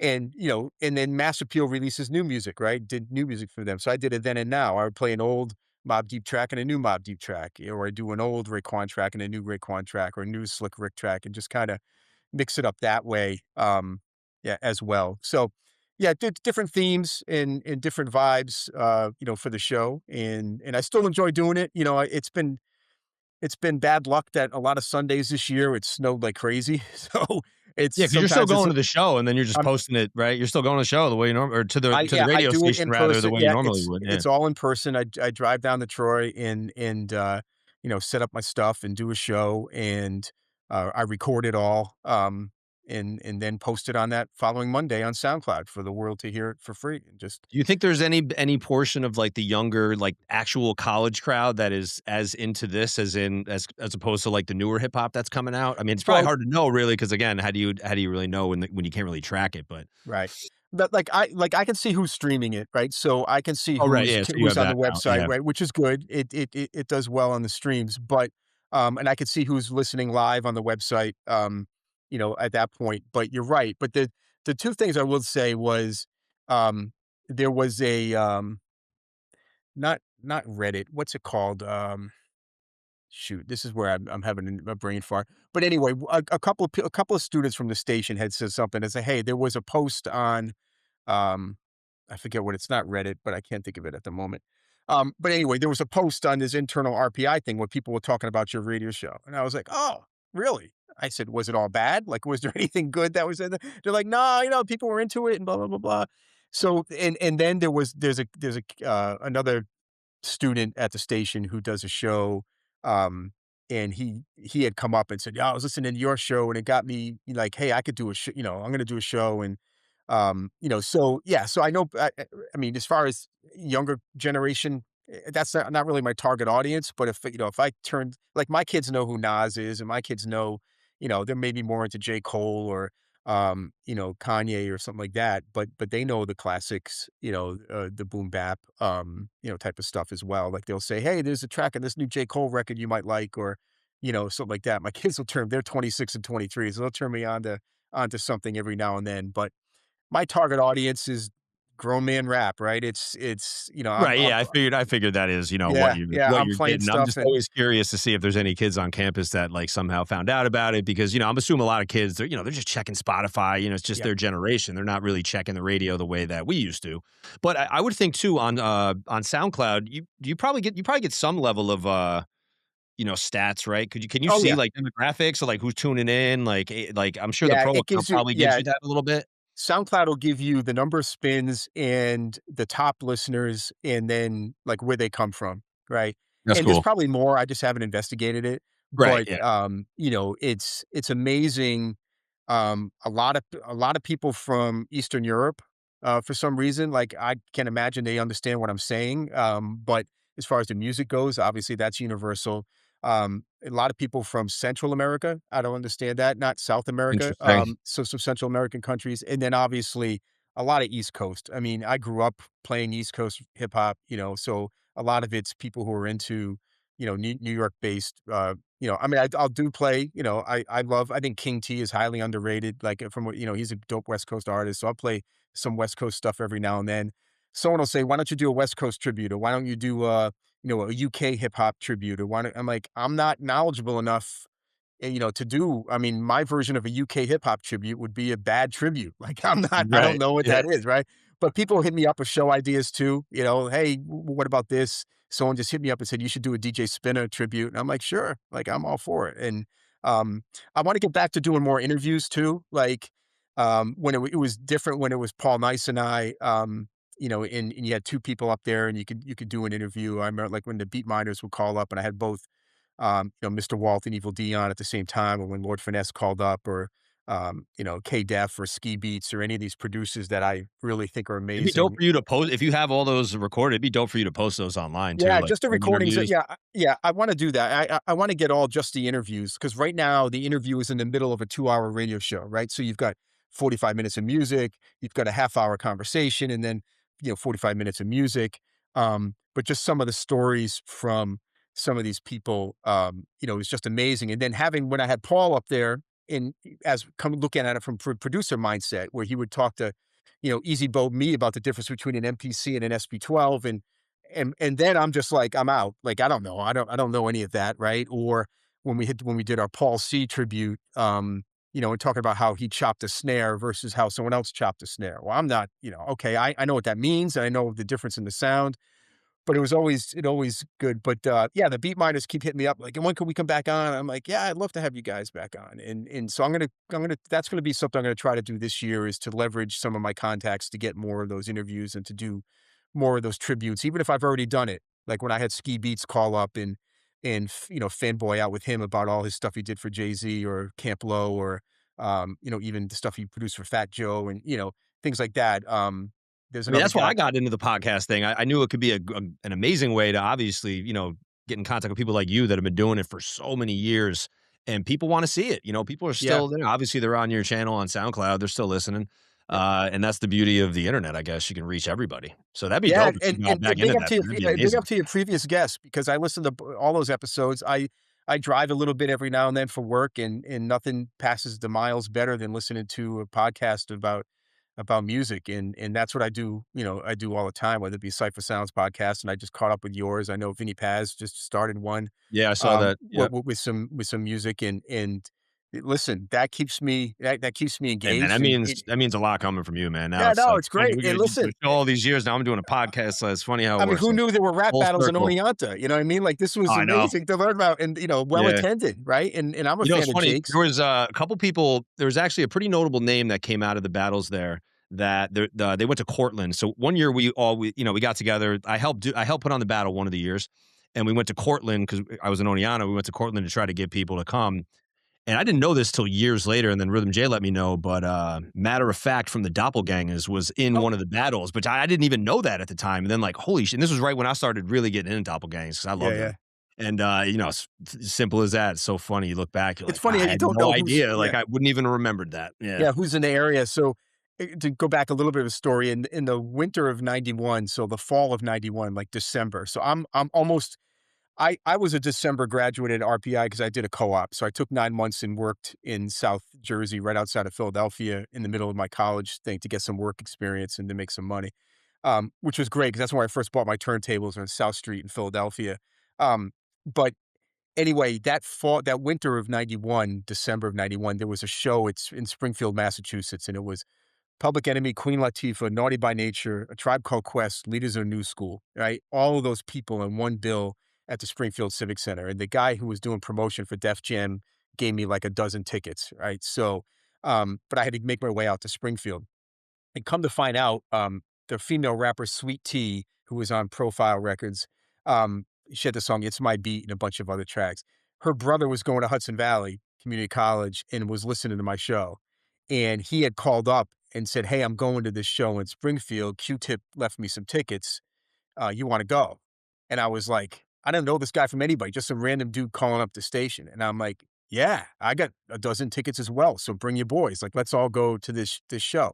I mean, he could have been an axe murderer. I don't know who this guy was, right? So yeah, I remember he picked me up from my apartment in Troy, and it was just a car full of people. And we drove out to Springfield, went to the event. We had the kind of meet and greet tickets or whatever it was at the time, passes. And then we're all hanging out at the Marriott in Springfield after the show. And I'm in the lobby with Q-Tip and, Fife and Busta Rhymes and just being a fly on the wall. Like I was complete outsider because this Sweet Tea's brother knew, but it was just kind of like, who knew this kid was listening to my show? And then, he was related to, a rapper that I was a fan of. Just like, who knew that guy from Cortland, right, was in this rap battle? Like, you So never know. random.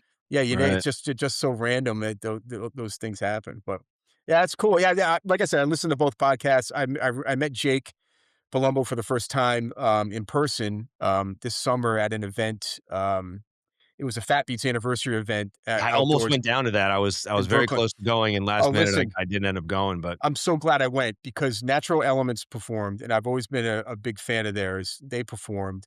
Um, it's funny. I only got up on them when they re-released that original album, and I think that was like in 2012 or yeah, 13, the one with like the Element names on there. yeah, But like, I yep, love that album, but I didn't yep, know about them too much back in the day. I think they're on like Lyricist Lounge though, but yep. like I didn't know too much And about them. That would have Charlemagne, been dope to see their them. producer's dope. He was there.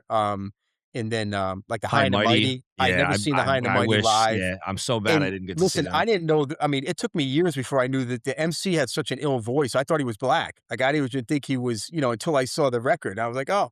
So the High and the Mighty are dope. Mighty Mize, incredible producer. They Oh yeah, performed.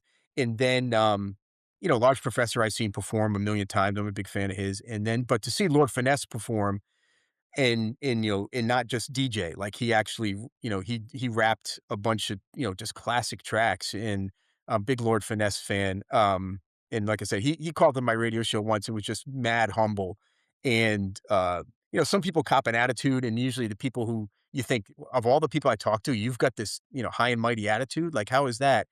Of anybody. I mean, Lord Finesse produced a track on a Dr. Dre album. Like, he should be the guy who's, got this attitude, and he was just super humble, down to earth guy. And, those are the things where, the saying is never meet your heroes. And I've only been disappointed once.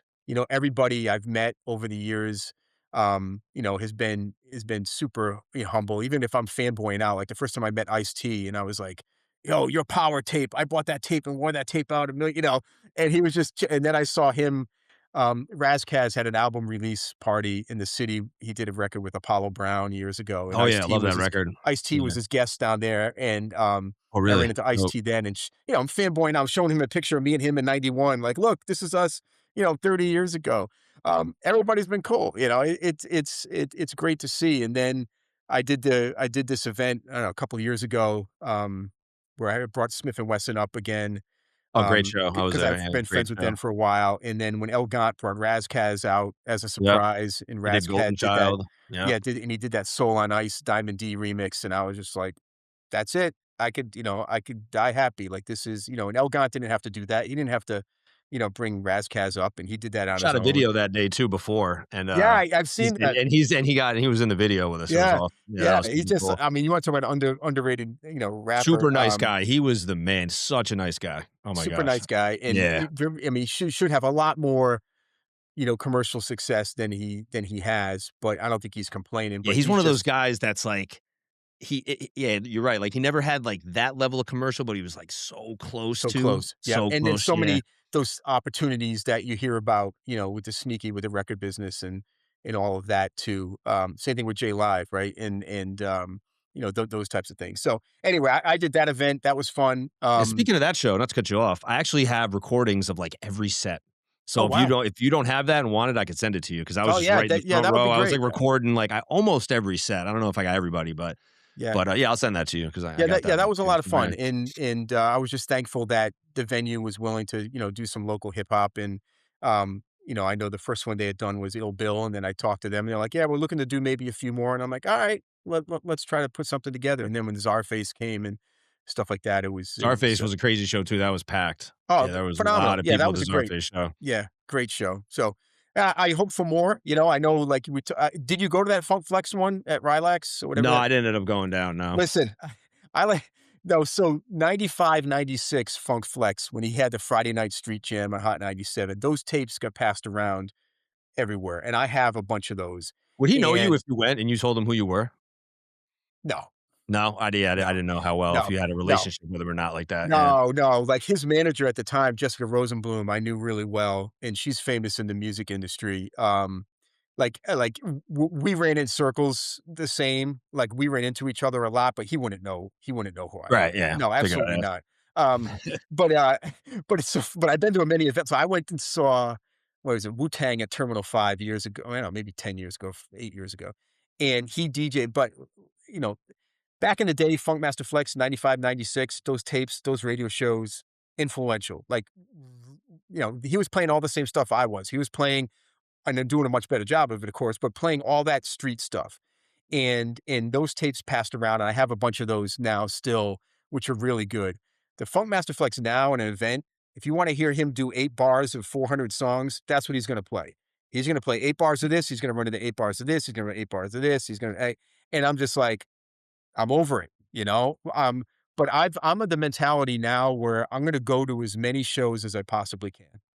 Like I'm going to travel down to Brooklyn. I'm going to go to Madison Square Garden. I'm going to go, if there are these shows, I'm going to go to Rock the Bells Festival. I'm going to go to as many of these shows as possible now. And I've got, other former college radio DJ friends from around, whether it be Connecticut or Queens or whatever. And we'll meet up and we'll go to these shows because we're losing these people. Like I never expected Right. we're going to lose Yeah. Prodigy when we did. I never expect we're going to lose, even like someone like Craig Mack or, any of these people, Black Rob and people that used to see at SOBs all the time. And now they're not here anymore. So now I'm like, listen, I'm going to go to as many live rap shows as I can. And some of the ones I've seen recently, whether it be the Hip Hop 50 event at Yankee Stadium, or like I said, the Raekwon and Havoc at the Brooklyn Paramount, the Wu-Tang at Madison Square Garden, where they brought out this last tour, they had 1 million special guests. Oh, you All were those there? Oh things, man. Yeah. all those things are like some of the best shows I've seen in my 40 years of going to shows. Some of those shows recently are some of the best that I've seen, and I'm of that mentality now. I'm going to try to go to as many as many shows as possible, whether it here in the 518 or elsewhere, just because it keeps me young, I guess. I got to imagine your collection is probably pretty large. Do you have like a lot of tapes, vinyl, CD? Like, do you have a lot of like your own So personal collection? How's yeah, that? Has that accumulated over the years? so you want to know if you have a really true good friend is ask someone to help you move, okay? And if they help you move, then you know they're a true friend. I when I bought my first house and I moved out of an apartment and I had been, years of getting records in the mail from record companies to play. And I had bought a ton of records. And I remember I bought my first house and Cutmaster Supreme helped me move. And I had the back of a U-Haul was nothing but vinyl. And you Wow. figure a U-Haul box holds like 100 records and it's perfectly shaped for and so at the time I had, I don't know how many of those records boxes. And so I had half my basement was finished and it was all just records. And then the house I'm in now, which I 20 something years when I moved in here and I hired movers. 'Cause I was like, this is backbreaking work moving vinyl. At my peak, I had, let's say 25,000 records.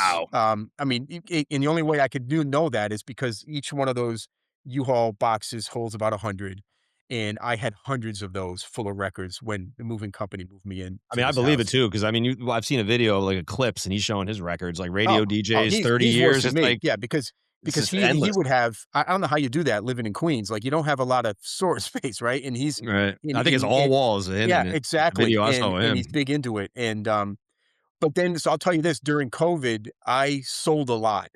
Like I went through and I weeded out and I said, okay. And I started because stuff stayed in boxes. So I'm like, all right, what's in here? What do I want to keep? What's personal to me?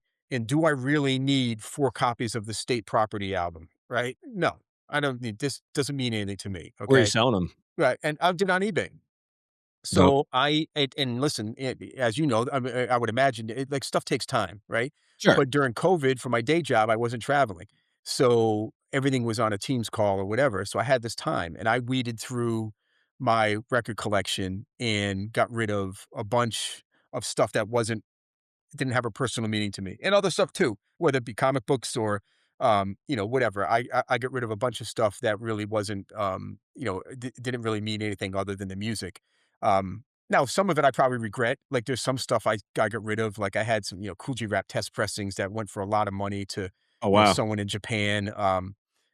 Things like that. Even some indie New York vinyl that I probably should have kept. But I was going through a roll. It was like, when I you would clean imagine out you your probably closet. did pretty well on Yeah, eBay, I did, like, knowing all the stuff that you have, yeah. and so now I'm going for kind of like quality over quantity and, as far as that goes, and one of the things I always wanted was, I remember when Special Ed came down to the radio station for my friend's show there, Mr. Always Chill, and he had a Profile Records varsity jacket. Right? And it had the Profile Records logo on the back, and I was like, "Oh, that's dope." And I remember in the early EPMD albums, you could buy a Sleeping Bag Records jacket, right? So it was a varsity jacket and it, leather sleeves, and it says Sleeping Bag Records on the back. I always wanted something like that, or even like in the Public Enemy albums for like It Takes a Na I mean, Fear of a Black Planet, you could buy Public Enemy merch, right? But back then, I didn't have any money. Like I was paying more in student loans than I was in rent. Like I didn't have any money to buy any of those things. And now over the years, I'm like, you know what? I want to get one of those vintage 1991 Public Enemy jackets, right? And then, and so I bought one. I remember I wore it to a Video Music Box event down in Brooklyn last year, and Destroy from Sirius XM is like, "Oh my God, where'd you get that Public Enemy record? That Public Enemy jacket, stuff like that." So now I've got that Profile Records jacket. I've got the Sleeping Bag Records jacket. I've got a Run DMC jacket. I've got some of that classic stuff that just kind of I wish I had as a kid or as That's a younger awesome. DJ. But yeah, but I did well with the vinyl. Yeah, I'll tell you that until eBay didn't send me the 1099 in the mail, right? So the IRS comes out and says, "Hey, you made all this money on eBay that you didn't claim." Um, because if it didn't come in the mail, I didn't, gather it with my taxes. I didn't know I was supposed to go looking for it, but I hit this threshold at the time where I sold so much on eBay that year that I had to refile my taxes Yeah, I based know there's, on like, an item threshold and a dollar amount, but, like, yeah, yeah, you hit yeah, it, then and that yeah. dollar amount has now come down significantly, but at the time, it was super high, and I was like, "There's no way I'm hitting that." But when you add in the postage and stuff like that, Oh, alright. so anyway, it was but, some of that stuff I regret, but some of it I don't need 5 copies of or 2 copies of this or, this is a record like, I don't need Mariah Carey's first album, like, why am I keeping that, and it went for a lot. I'm like, "Alright, I'll take the $60 and go put it, Wow. put it on something else." But I still have thousands in my basement, and downstairs, right next to my pool table. I've got a bunch of records. That's Some of the awesome. stuff means a lot, Sure. there's a lot of them though, to be honest with you, that have a Music Shack price tag on 'em, price sticker. Oh, Like that's I still awesome. continue to buy records. Like I wasn't getting everything, I was gonna ask you that early on too, like, how much were you actually going to buy as opposed to how much were you relying on either getting Yeah. sent or how much did the station itself buy? But I'm sure it was a Station mix. never It was bought really a anything, right? Yeah. oh, So they the were just station all hoping on getting they were just Yep. banking on getting sent stuff. Yeah, station would never buy anything, and then, so I would go to music when I was a student, I would walk down the hill into the Music Shack in Troy, right there on River Street, and, That's another thing I wanted to ask too. So there was a Music Shack in Albany, but you're saying there was also one in Troy, same there was one owners? in Troy, yep, I so never was at the Troy one. I don't think I ever made it it to that was one. on so if you know where No Fun is on, the venue on River so anyway, if you go around the I corner of know River where that is, Street yeah. yeah, Yeah. there used to be a porno theater right there on River Street, Oh, really? okay, movie theater, and then up a little ways is where Music Shack was, and then if you kept going down the street, that's where No Fun is, um, and where Rod Digger performed last year. But anyway, Music Shack. So I think it was Tuesdays was the new record release day. Used to be Yep. back in the day, and I used to Mhm. walk down the hill from my apartment in Troy down the Music Shack with what little money I had from working security at the field house or whatever, and would buy records there and ask Rocky or whoever was working at Music Shack at the time, what new rap vinyl did they have? And this was before I knew what was coming, but I distinctly remember buying 2 copies of a Special Ed 12-inch, whether it be the Mission or something like that, buying stuff from Music Shack pretty regularly. And then, once I got onto Friday nights and started to kind of publicize the fact that we were playing hip hop up in this market, and record companies would start sending stuff. But there would still be some labels that I wouldn't get stuff from. Like it took a while to get stuff from Elektra for some reason. So whether it be a brand Nubian album or Busta or whoever was out on Elektra, it took a while for them to update their mailing list and send me stuff. But Are you just calling them or, like, physically mailing them? Like, "Hey, send me calling stuff." them and I think you said also faxing, right? Yeah, faxing, yeah, sending my faxing. newsletter out and faxing them and letting them know, "Hey, we're doing stuff up here." That's how that would occur, and then I go visit, like I said, I'd go to the city a couple of times, you know, uh, every year and, hit up the record labels or whatever and let them know we're doing our thing up here, and then but the other thing too is we would, the indie stuff, like, there was a lot of indie vinyl that they're not gonna send to DJs, if they're only pressing up 1,000 copies and you're trying to get, a record out, it's not gonna they're not gonna send out promo copies of that unless you're Stretch and Bobbito, right? Unless you're, someone of that magnitude, but I remember one of So those in crazy to think the value of, like, the record, of the Oh physical my the record and, like, physical record, yeah, yeah, not even having it, you just didn't hear it. Like, it's so and it's, like, and alien now to think that, like. yeah, and it's the only way to hear it. Like they weren't handing out cassettes, they Right. were, because they knew they weren't gonna get played. They wanted the DJ to play the record, and vinyl was expensive. It was expensive to press up vinyl if you were an indie Sure. artist, to be able to do that. But I remember being at an Impact convention in Atlantic City, and the RZA hit me up with Sons of Man on Wu-Tang, it just he wrote Sons of Man on the label and handed it to me, Oh, it's like so sick. that's all it was, he had already, it was a test pressing or whatever of some of that stuff. He wasn't, yeah, they didn't have a, mass quantity out there, but I spent a lot, but it was stuff that I wasn't getting serviced, and then I used to a lot of, like, old school stuff that I didn't have, like, I would spend a lot on, older stuff, like my copy of Ego Trippin' by Magnetic MCs had a skip in it. Okay, now I'm gonna go try to find, the original pressings of that and buy those. So That's were what I you spent lugging a a lot of stuff to and from the radio, or did you keep a Oh lot my of your god, record listen, there? it Because 'Cause I'm was sure a you didn't want nightmare. people jacking it, like. It was a nightmare. So, you couldn't keep anything down there week over week, or it would get stolen, okay? So, like, I couldn't keep equipment down there, like, I couldn't keep anything down there. So, every Friday, it's pack up the turntables, pack up the mixer, and I had flight cases that were, at the time, were, like, ho solid wood, so the cases were probably were heavier than the records the record player, but so the two 1200s, the mixer, and then crates of records, and so we would bring like, I would try to figure out what I wanted to play that week, but you would also bring a lot of stuff, just in case. So it would be the turntables, the mixer, and at least 4 crates of records. Load up my car, okay? And at the time, I had a little hatchback. Either drive down to North Albany and pick up C Nice, or drive to downtown Albany and pick up Cutmaster Supreme, whoever my partner was at the time. Go then drive to Troy, and then the radio station's in the basement. So there's steps, and you're lugging all this stuff down, right? You're making multiple trips from the car down the station, set it all up while you try not to annoy the show that's on right before you while you're setting all your stuff up so you could go. And then at the end of the night, pack it all up. And for a while, I lived on a 3rd floor walk up. So just like Oh carrying all my that goodness. shit, Oh, I Jesus. get home, it's 2 in the morning and I'm carrying all the stuff back to my apartment. It took years before I realized there was an elevator in the building where the radio station was. So then I bought a hand truck and I would just strap everything to the hand truck and just make one trip and wheel it down. But that's how I got my exercise for the week, was lugging all that stuff down there. And then C Nice would be DJing up at, like, the Golden Grill in Saratoga, and he'd be like, "All right, let me borrow these 10 records so I could spin them, tomorrow." And then they'd come back with someone would spill a mixed drink on them. They'd all be stuck together. Like it's fruit juice or something. Still give him a hard time about that. But yeah, he would always play, like I said, that Faith Evans or something that was more R&B tinged, and I was wanting the street stuff. But now it's all, now I have a controller and I have a laptop, and I plan out during the week what it is I wanna play. Like, I already know what I wanna play tonight. Like, there might be some variations to it when I get down there, but, kind of do that. And yeah, I don't, it used to be all about shout outs and giveaways. I don't even give out the phone number anymore. Like I'm just down there doing my thing. I don't want to be like, don't call me. But yeah, but just a couple weeks ago, some guy called me and was like, yeah, I used to listen to you back in the day. I didn't know you were back. Stuff like that. It's different.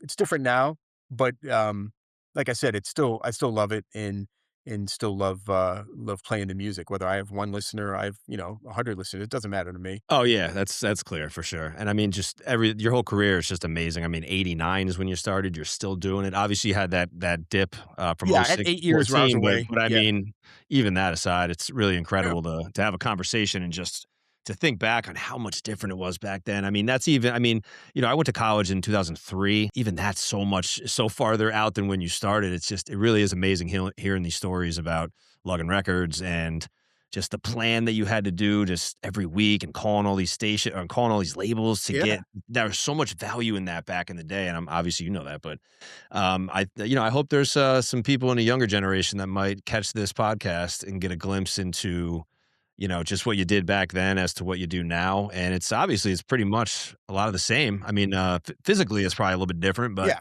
you're still Yeah. doing I what you mean, love. And yeah, I love doing it, and I appreciate the fact that, RPI and the station WRPI let me come back and do it, right? And they just here comes some old ass man on a Sunday night playing some boom bap, hip hop, and they let me do it, and I'm appreciative of that, and I like doing it, and it's a Sunday night, so it's not overly convenient for everybody, but it's great for me. It doesn't interfere with my personal life. It doesn't interfere with my work life, and Monday morning my ass is dragging when I'm at work, but otherwise it's it's still right. it's fun and yeah, I like doing it and And it seems appreciate like anybody. SoundCloud's a huge help too. I mean, it's awesome just to Yeah, see how many people yeah. are following and how many people are showing love, even just by seeing the likes and the plays. I mean, In comments and people who are, just to know people are listening helps. But I like I said, I'd still do it too. Like, I mean, there was a time when the station was shut down and I just was doing it in my house and posting it up on SoundCloud and doing that. And I still like doing it. I don't know how much longer I'll do it. But I still like doing it.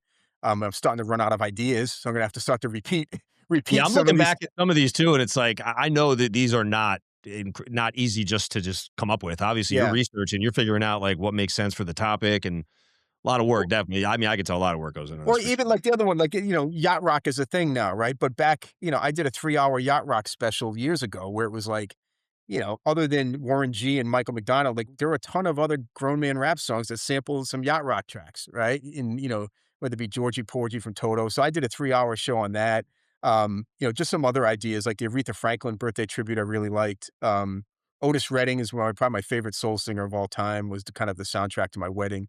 And yeah, so just the Otis Redding tribute where I would just play some classics in the songs that sample those classics. And it's a lot easier now, right? Because you can figure that stuff out whether you go to who sampled or if you know that the symphony is sampling Hard to Handle. Like we all know that, some of those breaks, but just to know that, this piece is sampled there. But it does take time, right? It takes a little bit of research. There are some weeks where my work schedule is tough where I just go in and say, all right, I'm just going to play what I feel tonight, right? There's no theme. I'm just going to grab some bangers and, play some classic tracks that maybe you haven't heard in a while, whether it be an Artifacts joint you hadn't heard or, Real Live or some of these groups out of the 90s that get a little bit more slept on.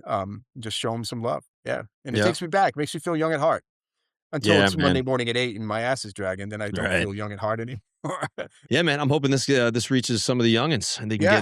they can get a glimpse into what it was and who's still doing it from back then. I was a little bit heartbroken. Like both my kids are out of college now, but neither one of them was interested in going down to the local radio station, the college radio station, and they both have a huge spectrum of music and, that they like. And I'm like, they both went to huge state schools in other states. And I'm like, those radio stations are huge. Like you should go down there. And they're like, nah, that was your thing. Like we're gonna do our own thing. And All I was like, owns oh now. It's man. like, I was like, yes.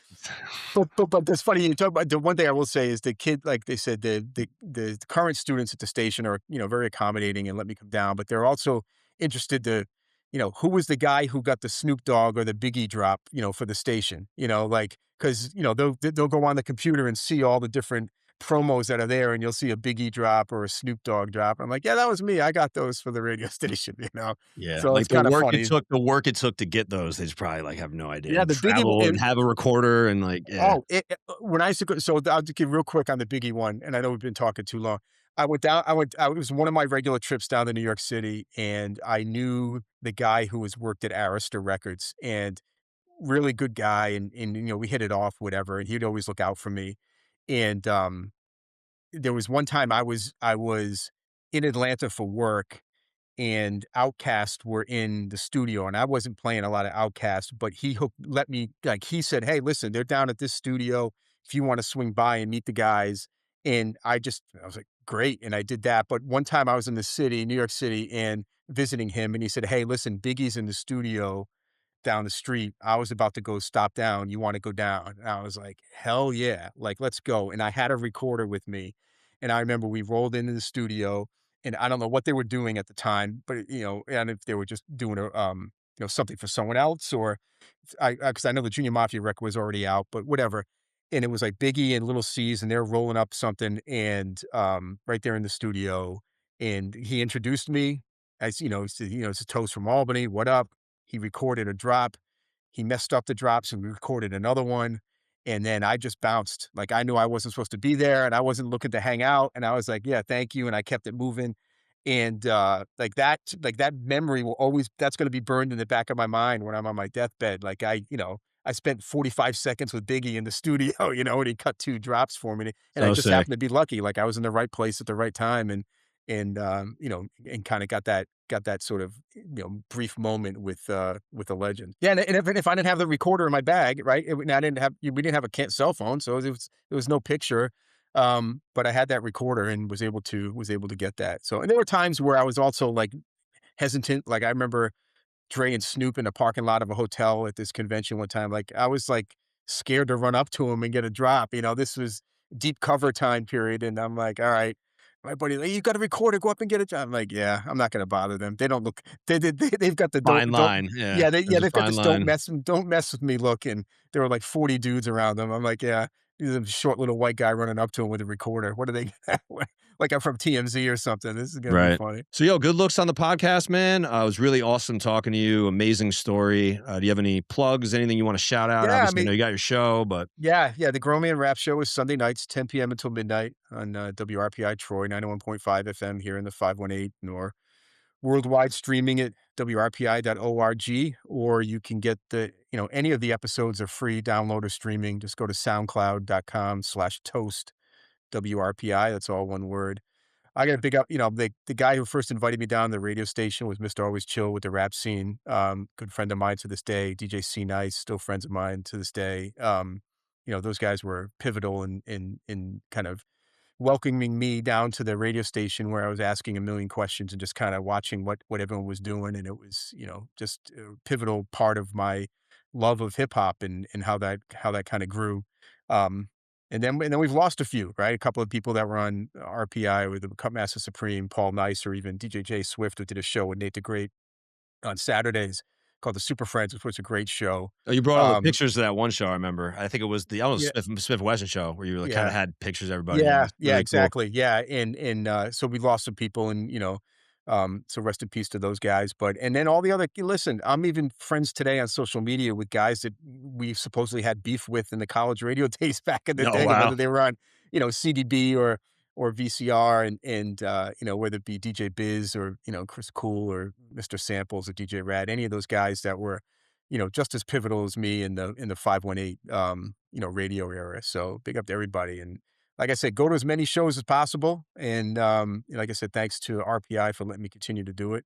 And maybe I'll do another show. Like, I wanted to bring up another act up here, but you know, we'll see how it goes. But yeah, just do another show. And I'm a big fan of live music, and I want to get as much of that back. I'm looking forward to seeing if we get anybody at Alive at 5, or you know, outdoor at Empire State Plaza this year, which is some grown man rap stuff. But in my Instagram is just Toast WRPI, TOAST WRPI. So if you want to see some corny ass white dude with iced tea, or Booker T, or any of these, you know, people that I've met over the years. Flavor Flav is a funny one, because it's like he's Wesley Snipes, and I'm so white, I'm like translucent.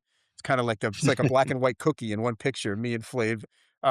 Yeah, just some of those classic times, and I love reminiscing about it. And I appreciate you giving me the time, and I wish you a lot of success with this podcast. And like I said, to all the 518 artists, listen, I am in awe of anybody who creates music from nothing, or gets up on stage and has the confidence to put themselves out there and perform. Keep doing it, whether there's two people in the room or if there's a packed house.